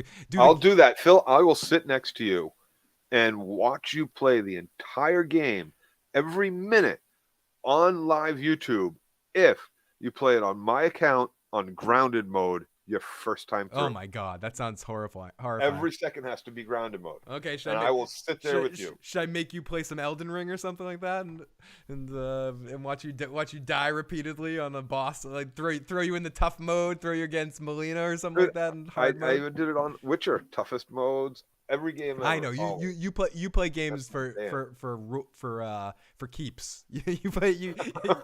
You're in training. Either I'm gonna beat the game or the game is gonna make me beat my head against the table. Exactly. I remember you back in the StarCraft days. You would set up these like horrible like tons of Zergs all around you and the Protoss and like. Anyways, okay, so. While they're watching the movie, Sarah falls asleep. The scene is taken in the car. The truck crashes as they're rolling off roads. Sarah is injured. The plane crashes. Joel leads her escape on foot. An unknown soldier meets them near the river eventually. Joel and they separated from Tommy. Slightly different here. So instead of a plane crash, it's a truck T-boning them, and they don't get separated right away. Right there, they get through the bar or diner. Mm-hmm. As a group of three, and take out a couple of zombies while he's okay. So they're Tommy does it as AI. He does it automatically while you're running. This is the first time you play as Joel, by the way. You pick her up, and all you get to do is run as Joel through town with zombies coming out trying to fucking get you. And Tommy takes a few of them out, and you get through the bar, and you get separated in the bar because he's got to hold the door closed so you can get out. Hold the door. Joe holds the door. Has Joe played the original Witcher game? Witcher 3. Kate Holmes. Yeah, the Protoss mentioning the Protoss just gave me post-traumatic stress disorder. Don't go mentioning Blizzard games and not having like horrifying. That game was fun. It was. I mean, it was one of the best games like that, just because it. Okay, whatever you want to say. Yeah. Back to that. Yeah, whatever you want to say about Blizzard, they do Blizzard really well. Like Warcraft at its best is the best MMO, and StarCraft is maybe the best action. Whatever whatever you call those fucking games. Like I don't know what those are. There's a name. It's like I think it'd be RTSs or something like that. Whatever. Anyways. Oh, strategy games. Yeah, strategy games. Role-playing strategy. Role-playing strategy games. RSTs. But so yeah, whatever. It's RPSTs. RPS. I don't know. we you know what we need, Joe? We need a last MMRPSTs. I'm not what MMORPSTs. I'm not good with initials. What we do need is we need a Last of Us video game. This show's good. I want to play this game. I can't. If they could adapt this to video games, this would be a great video game, Joe. Okay, so after the car crashes, so Sarah's brought up in front of the cop who the soldier who gets his orders from the home base to just like kill him, and he's like, "Excuse me," they take his orders again. So But it's just an ankle. so this actually happens in the game, like Yeah, dude. Like exactly. dude. Oh, creepy. And like, dude, like he gets up and like you start to hear it immediately. Tommy's even like, Joel, like looking at Sarah, and he's like, he scrambles over, like, and dude, she dies right fucking there. Murder, death, kill. Boom. Murder, that death, soldier, kill. It's done. Right? So like Tommy shot a soldier in the head, but like that soldier deserved. Yeah. I wish you shot him 15 seconds earlier than that. Jesus Christ. But bad timing by Tommy, but he Like, gets the order is to just kill civilians too. What? that bloater in the trailer looked so scary. Imagine that running edge, horrible. How about I think I agree with John Paymaker. I think we need a Last of Us Telltale game. That's what we need. We need a Dude, you cannot find or play or buy the Game of Thrones anymore. I know, I'm glad I have it. Like you cannot. It does not exist. The copy, if you don't own it and haven't played it, you will never get to now. I'm very happy I own it. So 20 years later in the present day, the story moves to Boston, and Joe and I are back home in Boston at Haymarket Station, and everything is in the fucking quarantine zone. But we have a voicemail. Let's listen to our voicemail before we get into this. This is from area code 706. Hey, Phil, it's Jackie. Jackie. Toast. Formerly Dracarys bitch. Boy, I'm a huge Last of Us fan. And let me tell you something. They nailed it. I liked the changes they made. I liked the adaptation. It's the best game adaptation I've ever seen in my life. I'm going to play the rest of your message, and I just want to go on that point because we talked about this a little bit earlier. And I don't care where this show goes from here. If we're just going on this one episode representing the beginning part of the game, and I haven't played it, but to your point, people like, I have watched Joe play it. I have watched some gameplay. It's not as fresh in my mind. It's more something I've watched at one point in time. I don't know the whole story, but everyone that's been talking about this say this first episode is a really excellent representation of the first part of the game. And just by doing that, it's the greatest video game adaptation of all time because there's no competition. Everything that I can mention is like it's the field is big, but none of it's competitive. And the ones that are good are subjectively good, not objectively good. Or am I wrong about that? Am I backwards? Like nope, correct. I like Street Fighter, but it's not good. I like Mortal Kombat, but it's not right. good. Guilty pleasure movies, right? The newest Mortal Kombat is arguably the best of them. Maybe it's objectively okay, but it's not objectively excellent. Like this is just a good TV show. Correct. This is just like a well put together TV show by people that understand how to put together TV. So even if you want to be picky about it or whatever, I would have or someone said it was too slow for me or I didn't like the camera angles or something. Like I could get all of that information, but it's still that's your choices. Objectively, this is a well put together television show that's representing the video game property with a way that usually creative teams don't treat video game property. And that's only one episode in. So I don't care where it goes from here. I think Dracarys is right, and this is already the best video game. And that's not being hyperbolic because as Joe said, this isn't a big competition. That is like saying that, like... Oh, so even Uncharted was a good movie? It's all right. But, like... It was all right. As far as video game adaptation? It was fun. It was like... Was it a great movie, though? No. It was like here's the thing. For, like, as far as it goes, like, it's more of like a bad Indiana Jones. Yeah, young Indiana Jones sort of Uncharted. thing. I like the Super Mario Brothers movie. It's horrible. I like that Final Fantasy movie, the animated one, but it's not great anime. It's okay. It's not like watching... The Halo TV series. Wreck-It Ralph was awesome, but it's not based on a real video game. It doesn't count. But Wreck-It Ralph was really good. I don't know if you saw Record. I haven't seen it or played it. It's not a game because that's why I haven't played okay. it. It's like okay. I know the answer. Scott Pilgrim versus the World. That's really good. Is that a video game? Yeah, I think it was based on a video. Or it's a a graphic novel. But there was a video game too. Before there was a manga. Right. Okay. It's a manga. It starts as a manga. I have it. But I might have it. But don't you watch that and think this is a video game movie? So, no. Okay. Well, same as Player One or Pixels. Ready Player. Those are video games, right? Like just like Die Hard is a Christmas movie. Oh, let's not get into that can of fucking worms. Of course it is. So is Gremlins. Yes, absolutely. And then, I forgot Gremlins was a Christmas movie that it took place at Christmas time. We're going off the rails here. Let's get back to the voicemail. You know what was a great Christmas movie? Honestly, just real quick. Scrooged. As an aside, Violent Night. Oh, Violent Night was amazing, dude. Awesome. Have you watched Fat Man with Mel Ball? I did see Fat Man. I liked it. It was okay, but this was better. I watched it before Violent Night. Violent Night's better. Yeah, Violent Night's an instant classic, dude. Legs is fucking awesome. Instant classic. Yo, he's the best. The great fucking movie, dude. Great one-liners throughout, great performances throughout. Great. Beverly D'Angelo is fantastic. Taj says I'm really stretching here, but Top Gun Maverick is kind of like an Ace Combat movie. It literally had the graphics from the game and adapted game missions. Big reach, but okay. That was a great movie. I actually really liked the new Top Gun. I thought it was well done. So area code 706. Let's continue. End of discussion. There's no comparison. Like Uncharted got freaking Mark Wahlberg as Sully. And these ridiculous flying boats. Well, we got this gritty. I'm sorry. Post-apocalyptic. The Witcher. Yes, that's it. I like it. I love The Witcher. The Witcher's the other one. I don't love it, but I know it's good. It's done well.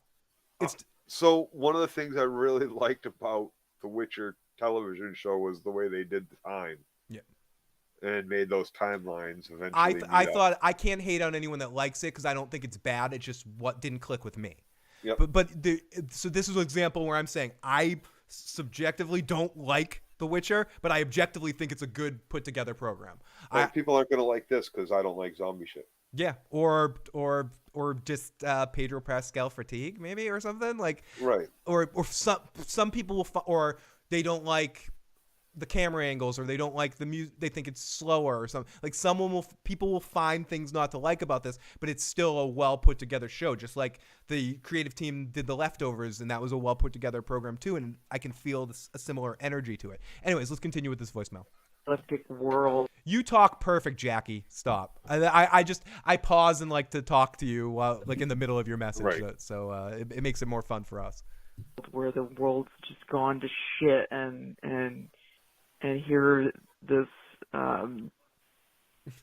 catalyst starts. I'm sorry, I just have to get in the chat for a second. Someone's like, so I'm glad some other people feel the way I do. But The Witcher show's fucking garbage. Don't give me that shit. And then someone says, I like The Witcher show. 8 out of 10 Witcher show. I like The Witcher show, but the books in the show is complete dog shit. So it goes back and forth. Sorry.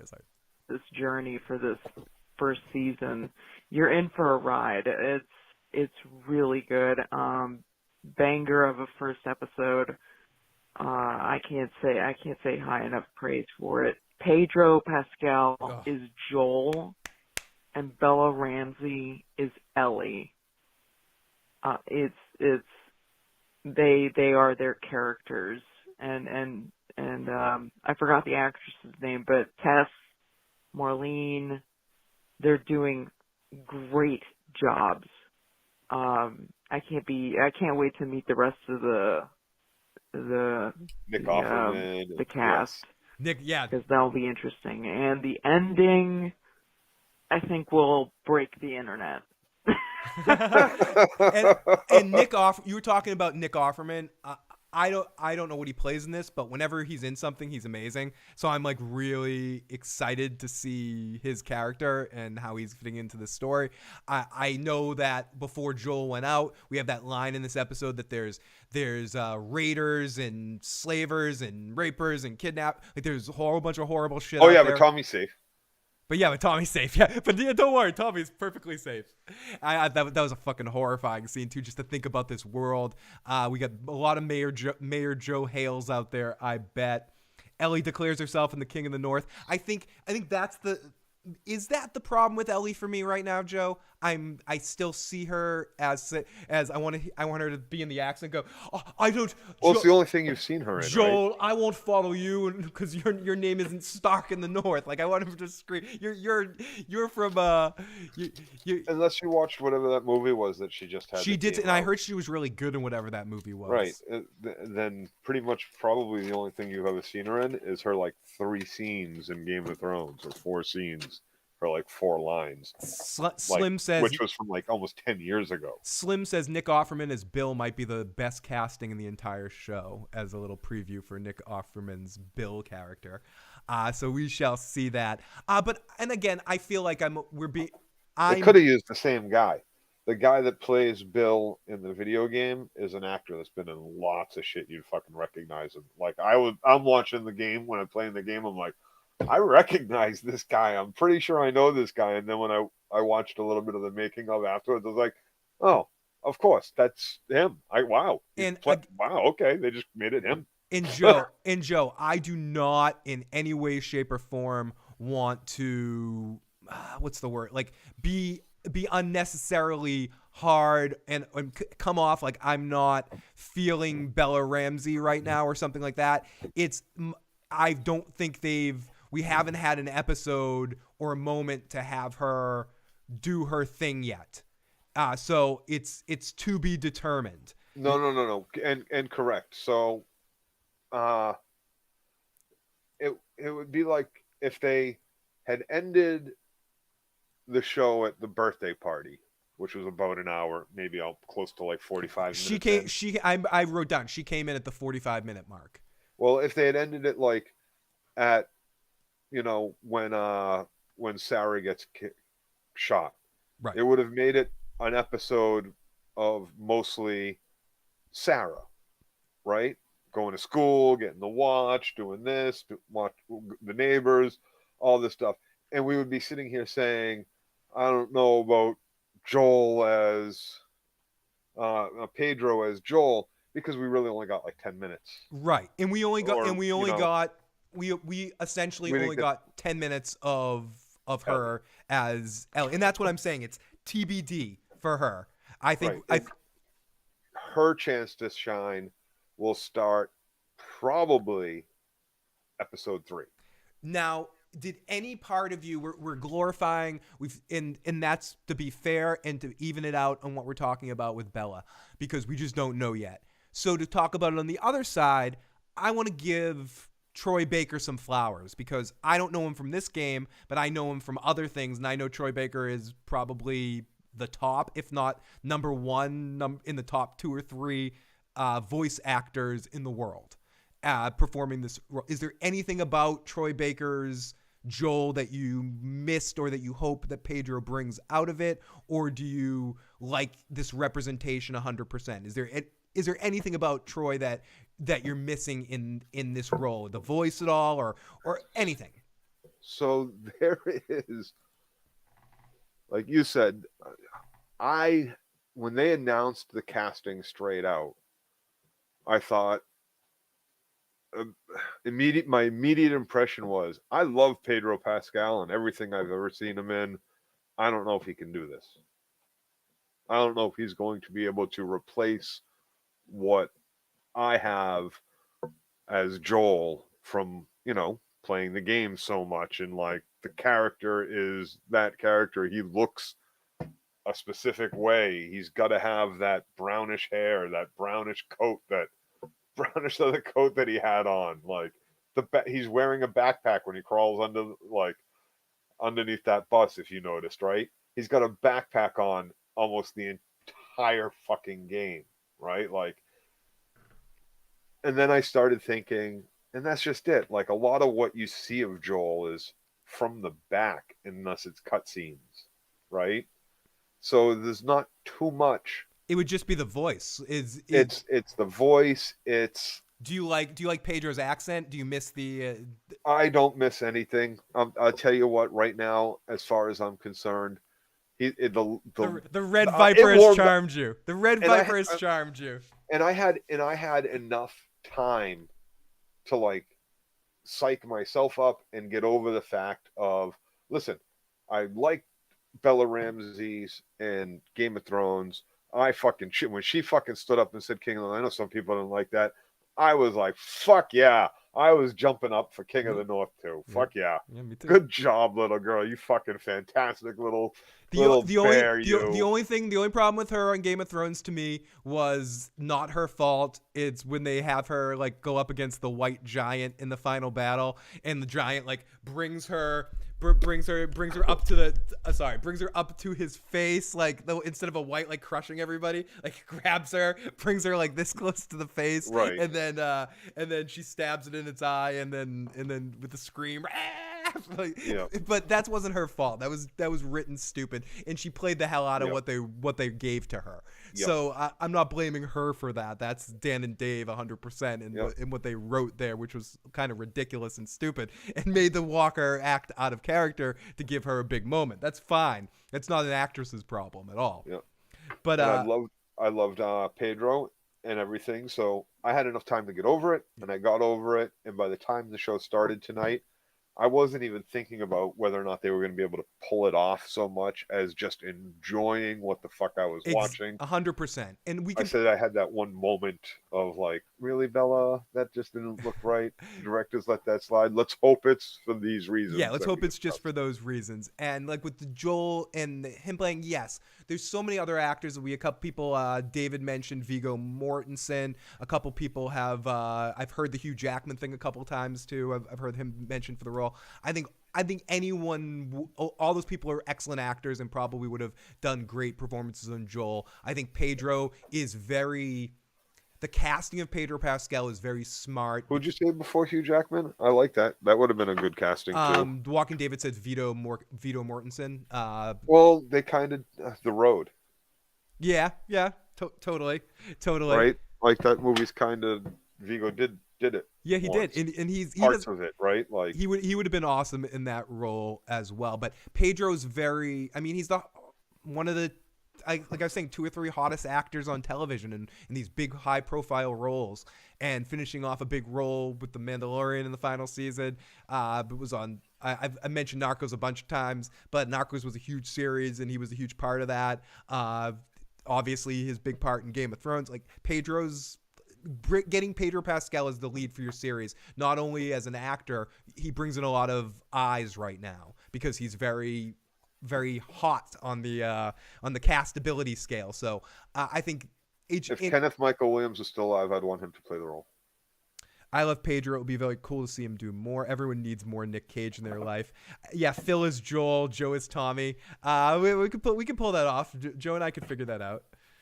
Joe, could you be my Tommy? Phil is Joel. Shut up. I don't know. I'm thinking more I'd do a better Ellie, but we'll see. 20 years later, in the present day, we move to we soon meet the. So yeah. Anyway, I'd probably make a good like cannibal guy. 20 years later, in the present day, we move to Boston. We see a quarantine zone controlled by FEDRA, Federal Disaster Response Agency. Joel does the work here, which includes burning corpses, the infected, in another part of the city. Not in the game. We meet Tess with Robert, the arms dealer. This part expands on the game's setting, showing additional scenes, such as the execution of civilians, which isn't in the game, I assume. And so do we see the Tess scene with her arguing with Robert in the game? No, we don't see that scene. When do we meet Tess? Right after Joel, right, like 20 years later, Joel walks out of the house and Tess is walks down like Tess is right there. David, I like that casting. David Grayson as Joel. I'll play Tommy, and Joe is a random enemy on the side of the street. Or Bill. Or Bill. Yeah, you could be Frank, good. Yeah, Bill. Bill, do that stuff. Joe is a clicker. Someone said Joe is a clicker. Joe is a bloater. Oh, Joe. That's mean to Joe. Stop being so mean to Joe. So we soon meet the Fireflies, a militia organization. Dude, I will be the bloater in the fucking gym on grounded mode any fucking day. That dude's badass. Slim says the whole Robert storyline is completely different. None of it is the same. Well, you can't say none of it is the same because it's like Joel and Tess do a deal with them and he screws them over. Okay, so the By concept selling the battery to someone else, he sells the guns in the game to someone else. So that part is still there. but they definitely needed to automatic pilot some of the murder, death, kills, and the violent situation here because Yes, they make the Fireflies do the deed of killing Robert you're not actually playing the game. So, and we don't want to lose the endearment of being endeared to our main characters by having them go out and seek bloody revenge because of a black eye and a battery. Sonic also adds, you don't see Tess as affectionate to Joel in the game. And Pippo says, yes, Sonic, this Tess is more likable and relatable. You do see Tess and Joel. It's just a little bit more subtle, but you do get the feeling like they are romantic and in love and shit as much as can be in this world. So we meet the Fireflies, their militia organization. Tess finds herself in the street during one of those fights.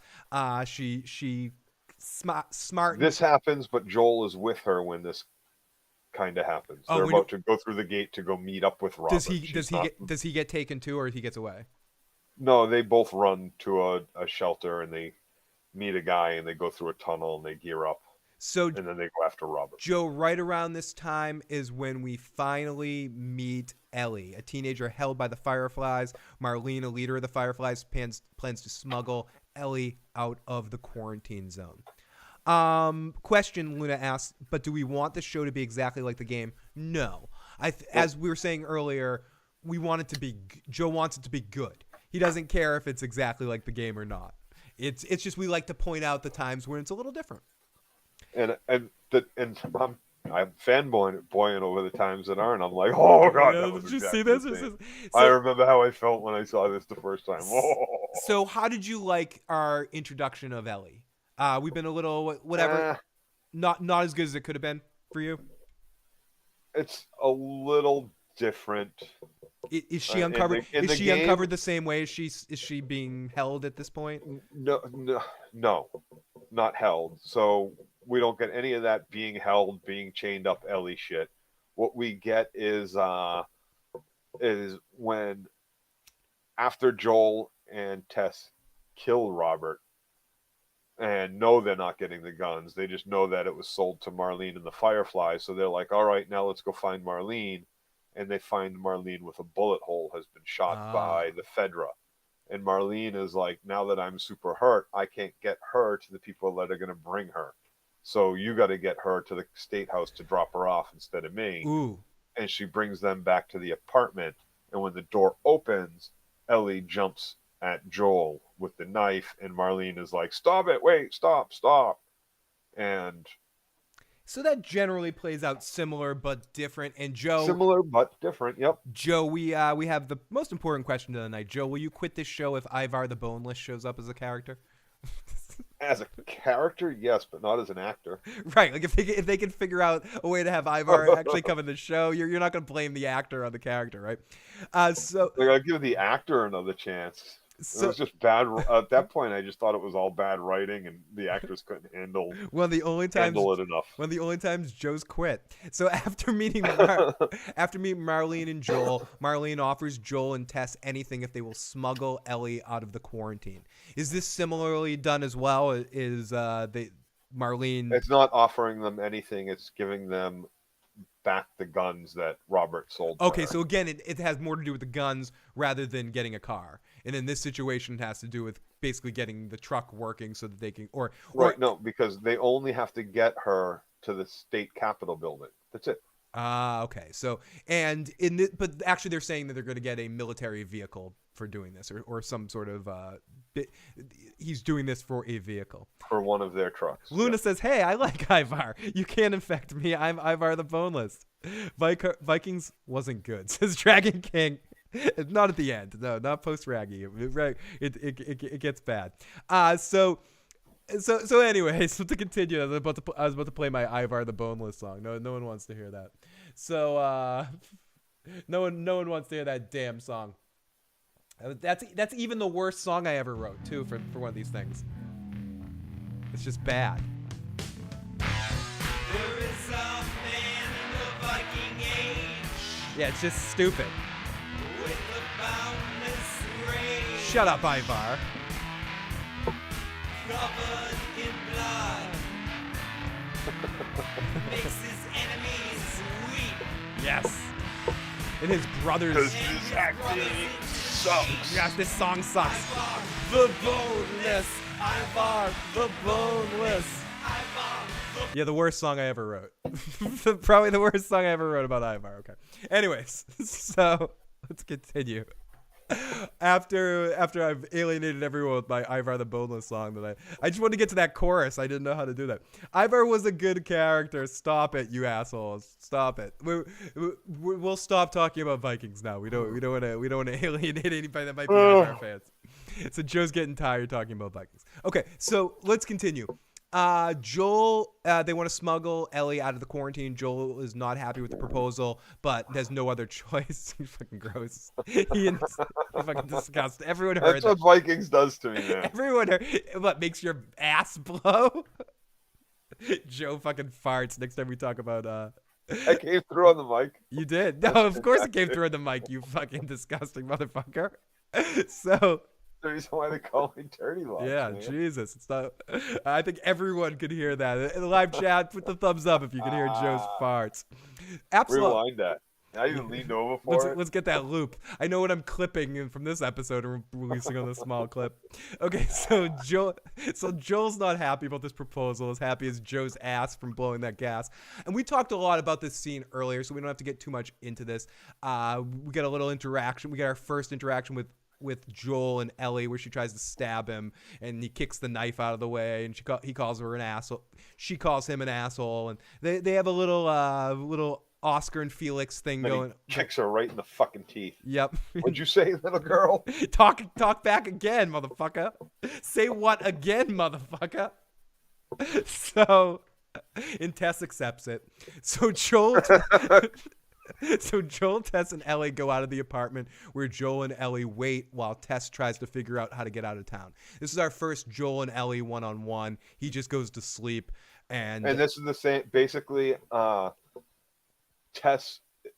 Marlene and Tess go off together so she can see that Marlene has the guns, mm-hmm. and they meet. And Tess goes back to, Tess is also to help Marlene get back home because she's got a bullet in her fucking belly or whatever. You got a bullet in your belly. Sorry. And to get the directions or to where they got to go drop her off at the Capitol building. And thank you, Manicore RO, Mostly to make sure for joining us. I need to hear this, Phil. Ivar was just as good a character. Ivar is going as I don't know if I played that song too long ago, or I because of the way Vikings ended, I didn't get to play that song enough. Believe it or not, I think I'm liking this better than House of Dragon. I loved House of Dragon. Joe, don't say anything. English motherfuckers, do you speak? Abby. Not getting into this conversation. Okay, so Joel, Tess, and Ellie go out of one of the apartments. So they sleep. Joel wakes up, and we talked about this earlier too, with the whole Ellie plays a little music trick on him to break his code. And then eventually they get up to this soldier that we didn't talk about earlier. We see Joel talking to a soldier, selling him drugs, selling him the pills, not oxy, some other kind of drug, some that's like flexi or plexi or something, whatever they call it. And the soldier tells Joel to stay inside and not go out because the group. Oh, I said oxy. Oxys. But no, he says this is oxys, and then he says, no, I don't have oxy, I have this other kind of, and it's just some made up like new name. Like he calls him something else.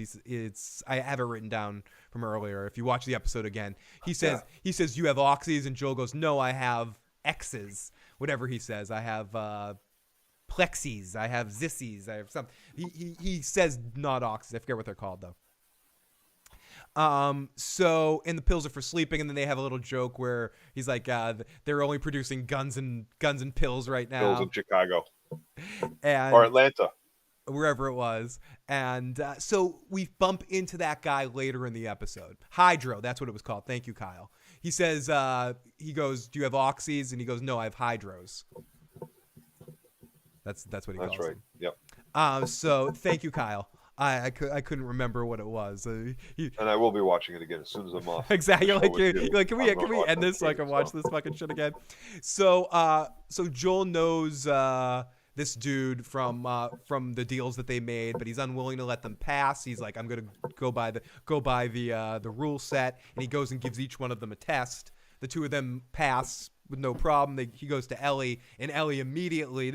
You said this was your favorite Ellie moment of the episode, and she's the whole thing plays out when they come crawling out from the ground. He moves the big slab of concrete. They come crawling out from a tunnel. He has to move shit out of the way, and they cover it back up. They crawl underneath a fucking bus. They go through a little fucking pipe like that. It's fucking pouring out. Like they come up, they run into like a couple of guards accidentally when they're coming around the fucking corner. Yep, all plays out like only there's 2 guards. They kill 2, not just 1. So plays out great, and then Ellie attacks a soldier with her knife. Joel pins him down to the ground and savagely beats. Not until after he's gonna do you play kill as the girl. Do you play as Joel in this moment and beat the shit out of the guard? No, it's cinematic. Okay, you just watch this part. So Ellie explains to Tess that she was okay. So then Tess sees that the test was positive, and this was a really awesome moment where Ellie goes into survival mode and explains her situation, decides that she needs to explain what's going on. Again, this is probably my favorite moment of Bella in the episode, the way she kind of quickly thinks about it, and she's like, I just have to admit what's going on here. Listen, I'm positive, but I don't have any symptoms. Look, I'm fine. That's part of this. Here we go. And their journey has just begun, and they set off. And then we flash back to Joel's apartment where an 80s song actually plays on the radio to symbolize that his brother's in trouble. I guess that's what that's was it. An 80s song, or was it a 90s song, or was it a 60s song? I think it was an 80s song that played at the I don't end. even know what song it was at this point. It was right I have it written down up in my my personal. We need to know, and we need to know what decade. It was an 80s song that was like, I'm doing this with my best friend, or something like that, whatever the song at the end was. I believe it was an 80s song at the end. Someone, chat's got it. Who's got it? Come on, chat. Luna says, Joe, I'm glad you love this show, but I miss your rants. You bet your sweet ass if this show does something Joe doesn't like it, you're going to hear the biggest fucking rant you've ever heard in your life. I really am a super fan. When a couple of years ago for Outbreak Day, it was Depeche they Mode. offered a skateboard deck, a Firefly skateboard deck, a Last of a skateboard deck. I mean, I wanted it so fucking. It was like $250. Igor and John Heyman, it was Depeche Mode. Wake Me Up Before You Go. Oh yeah, 80 song.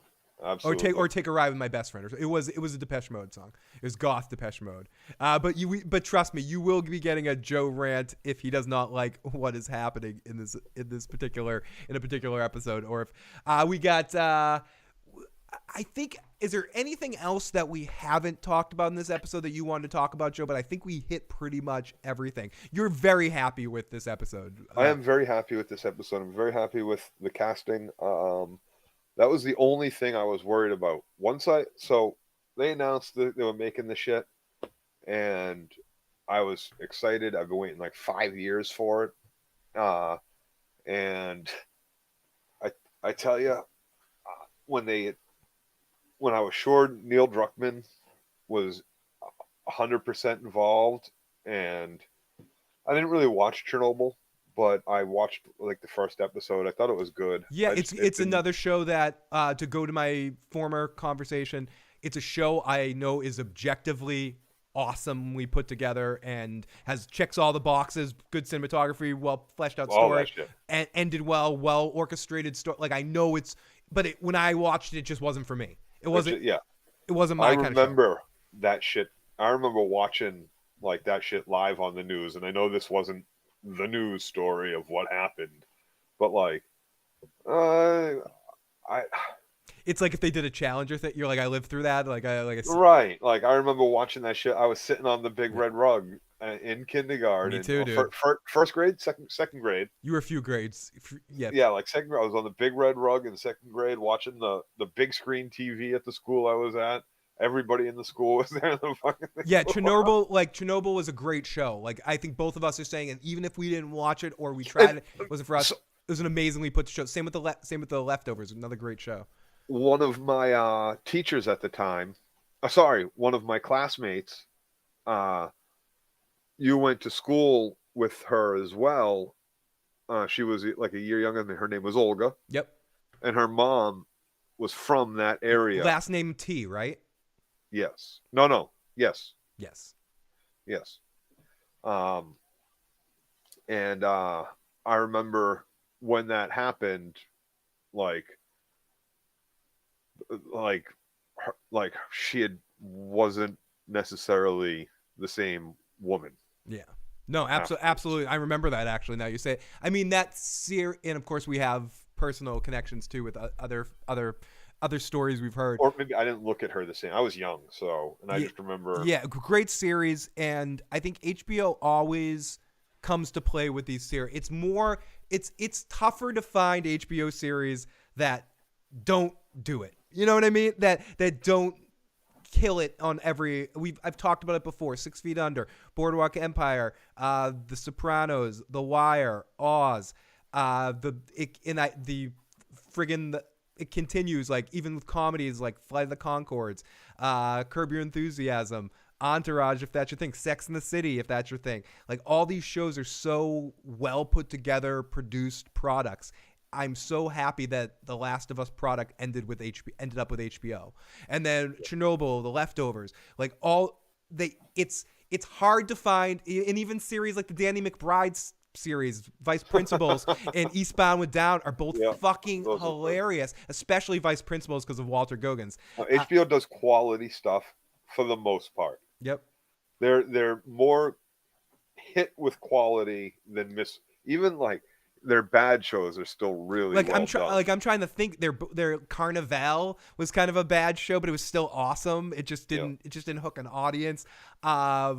Occasionally they'll have a dud, but for the most part, HBO, it's more some of their shows went bad rather than were ever bad. Like True Blood and Game of Thrones both ended questionably for the fans of the series, but they both started really strong for the fans of both series. Well, here's the thing. I look at True Blood like a guilty pleasure. Like that shit's bad from go to end. But right? it got worse bad. Like its main star is fucking horrible. Weeds is great. Weeds was a Showtime show, but another great show that belongs in conversations for fun shows of that era. But for these HBO series, I'm trying to think of bad ones. Can you come up with a really bad HBO series? The Sopranos, The Wire. Oh, go fuck off. Shut the fuck up. Shut the fuck up, Joe. Anyways, let's cut Joe off before Joe's drunk. Westworld. No, Westworld. There you go. Westworld. Season 1 of Westworld's good. No. Oh, we're not getting into this argument again. And I love Clifton Jr. there. Clifton Jr. Yeah. No, I mean, it's great actors. I'll argue with you about the first season of Westworld, but I don't care about it enough to have that argument though.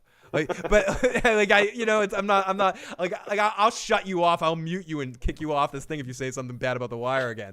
But that's beside the point.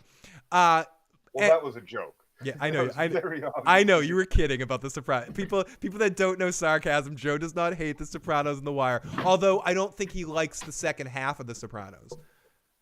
No, I do. Oh, I thought on rewatch, I got slightly bored in seasons 5 and 6. Yes, because I'd already been there, done that, and then like all the really, really good shit is early on. People said I just went over a cliff when I thought Joe meant The Wire and Sopranos. No, Joe did not mean that stuff. Westworld went over a cliff though. It sure did. John from Cincinnati.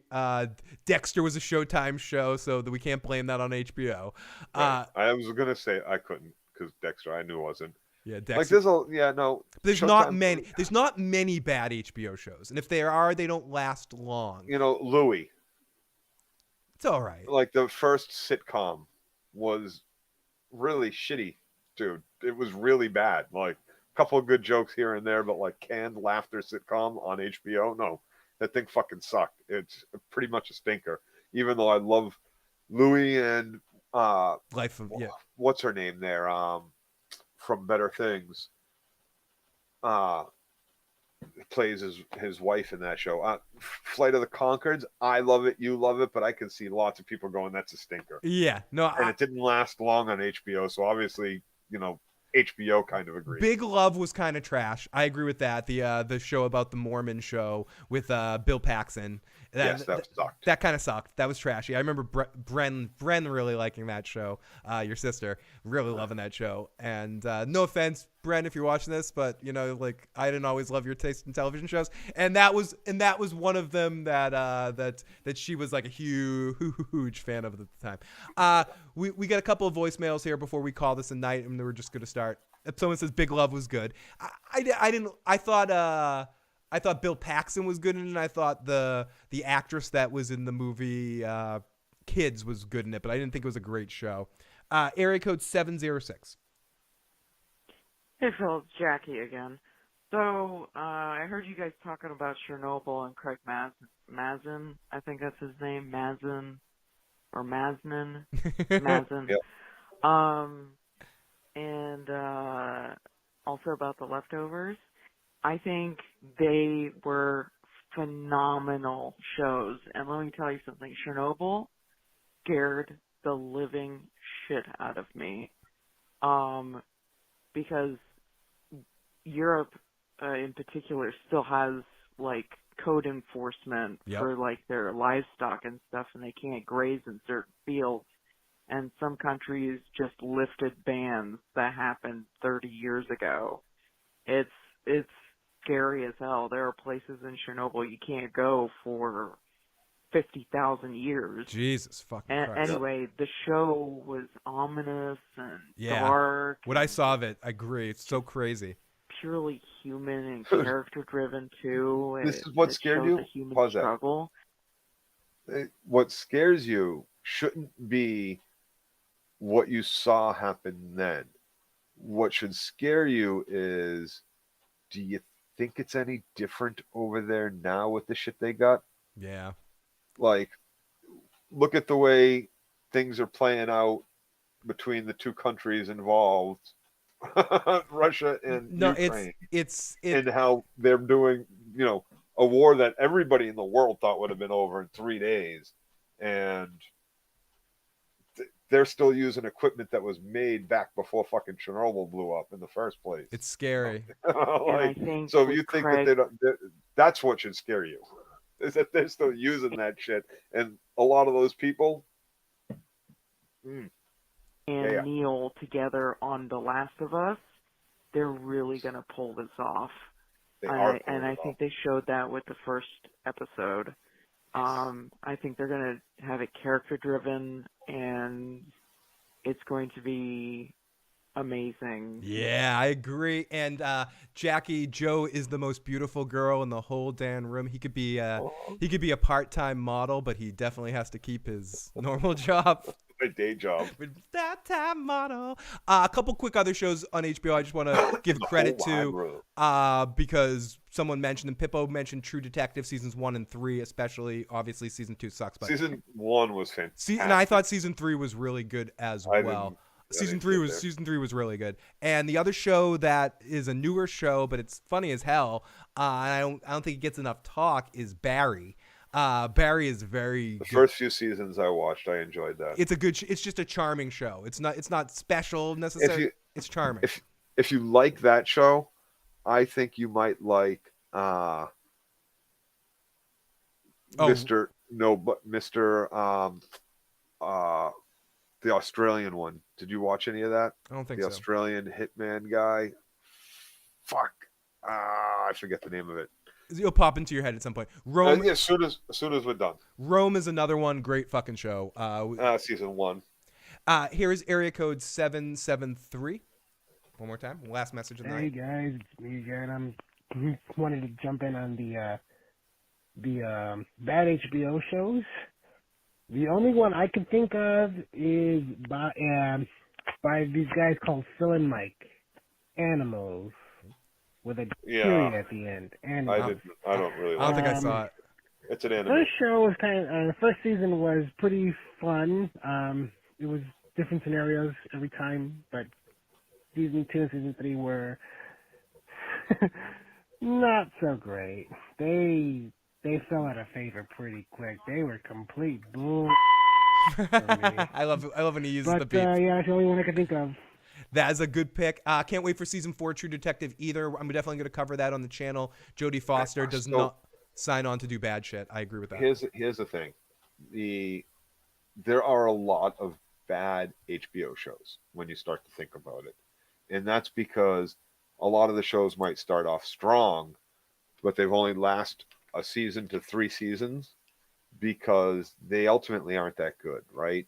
Or they get really bad. Like the ones he just mentioned, right? And unlike Game of Thrones, where it took 5 seasons for it to start getting bad, and then the last season to really just fucking stink up the room, you can't call that necessarily a bad show. But these ones that are like season 1 was good, but then season 2. But it depends. Some shows that makes it a bad show. Maybe. I mean, I think it's hard to. I think it's a case by case basis. I think some shows are worth, and we've had this conversation. This is a different show altogether. We'll wrap this up with The Last of Us in a moment here. But you and I have had this conversation a lot when we talk about shows like Heroes and Lost, and even 24 to a certain extent, which I think has more good seasons than Heroes or Lost. But that's beside the point. The fact, if a show has one great season, is it in a bunch of shit seasons? Prison Break's another one. If a show has like one great season and a bunch of shit seasons, is it a good show? It makes it a shit show. It makes it a shit show. I still think it makes that season great, though, and it's worth mentioning. Yes. It's worth mentioning that the first season of Lost is fucking great. And you've always heard me say that. The first season of Lost is great. After that, done. First season of Heroes, fucking great. Season 2, episode 1, done. Now you fucked it up when that manhole cover goes, when Silas like, come on. Now finish this off here with The Last of Us. So you are satisfied going into episode 2. At this point, moving forward, what are some of the, if anything, could they do to disappoint you at this point? Like everything you were worried about got satisfied tonight, right? Basically, like where you're at. This is the way the series is going to continue to move. Yes. I am not worried. Right, you're a happy man from this point on. If it does, and there's no reason to think it's not going to continue the way this one played out. There's, I'm satisfied with what's to come. Jackie said that this season is going to break the end of the season is going to break the internet, and if that's the case, just wait till season 2. Yeah, and I'm going to be very excited to be out here for that. So let's get into our poll here tonight. We had over 100 votes in our poll. Thank you so much to everyone that joined us tonight. What was our poll? Our poll question tonight, Joe, was, did you enjoy the premiere of The Last of Us? And also, wondering if you've played the game. Our choices were yes, and I did play the game. Yes, and I didn't play the game. No, and I didn't play the game. And no, and I did play the game. Out of our 110 votes for tonight, winning on the Spole Pokers, number 1 winning, yes, and I did play the game. 55% of the people watching us tonight have played the game and enjoyed tonight's episode. And number 2, who played and didn't? We'll get to that in a second here. Number 2 here, yes. So no, I just want to know who the one person is that fucking played and didn't enjoy it. We didn't get to that though. It's 6% of the people. Like, are you doing the math here? Like, I can't do math that well. Are you getting poker odds here? No, it's almost 6 people. It's more than 6 people. It'd be because it's 110 votes, not 100. Right. So 6.6. 6.6 or something like that. So yes out of this. It's 79% of the people watching us tonight enjoyed the episode. 55% of those people played the game. Well. 24% didn't. No, I did not enjoy the episode, and I did not play the game was 13% of the people that watched tonight, and only 6% that did play the game. Wait. Say that again. What? So what was that last one?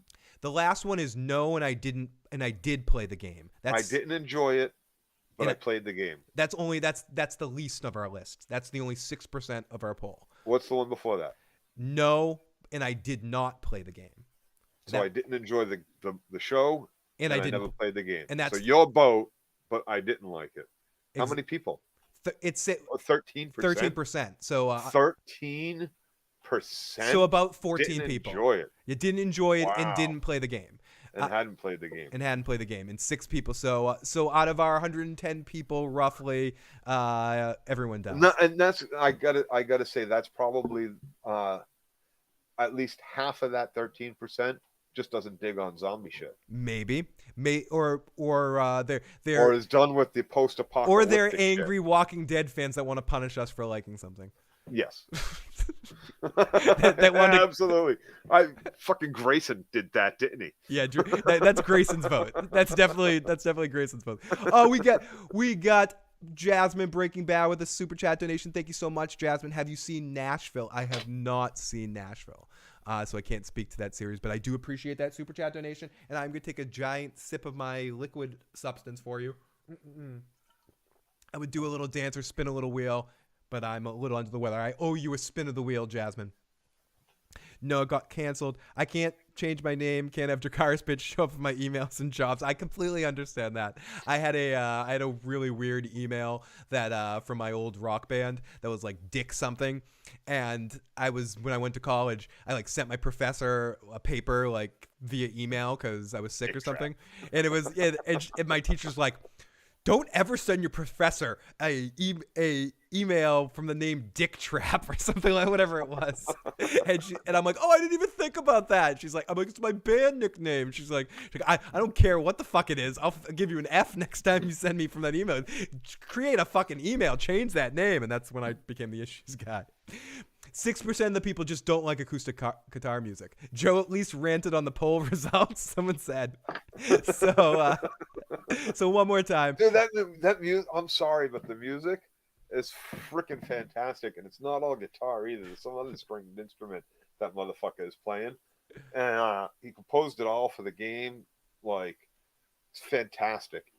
And I don't know if you noticed the Walking Dead stealing that kind of fucking that remember I brought it up? Mm-hmm. Watch back to that episode and listen to that fucking music. They stole the fucking music. They stole the clicker shit at some point. Like, they stole a bunch of shit. They tried to steal a bunch of shit. I forget what it was. They other things. We'll get to it. They fucking thieving bastards. They started thieving up shit right quick. We'll start adding that to our list of things we noticed. But we will be back next week after the episode airs around 10:30 to 10:45. I don't know if it's another long episode, but we'll be on about 15. It's not. I believe this was the only long. Okay, episode. So we'll be on about 10:15, 10:20 next week, and make sure you join us. Call on in if you want to have any comments or questions between now and then. You can call in at 781-990-8509. Our phone lines are open 24 hours a day, 7 days a week. But Joe and I will be back here for all 8 more episodes. 2 more months now. These final 8 episodes of The Last of Us. There's going to be a week off somewhere. Maybe February break. We'll see. We'll probably. You're probably right. There probably will be a break.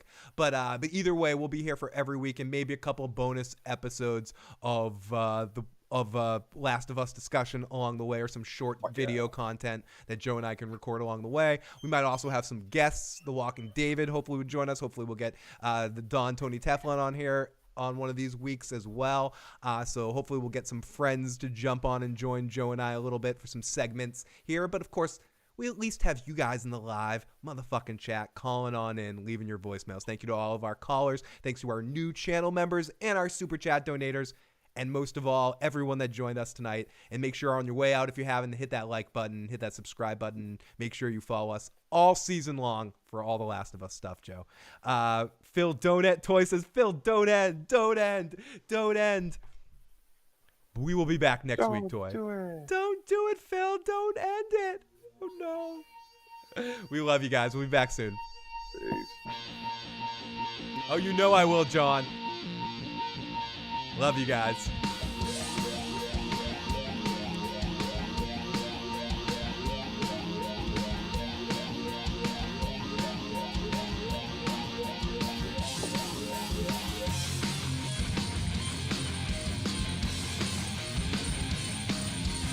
That was a fucking good show, man. Me too, man. I can't wait. I know next week. I'm so excited. Shut this off.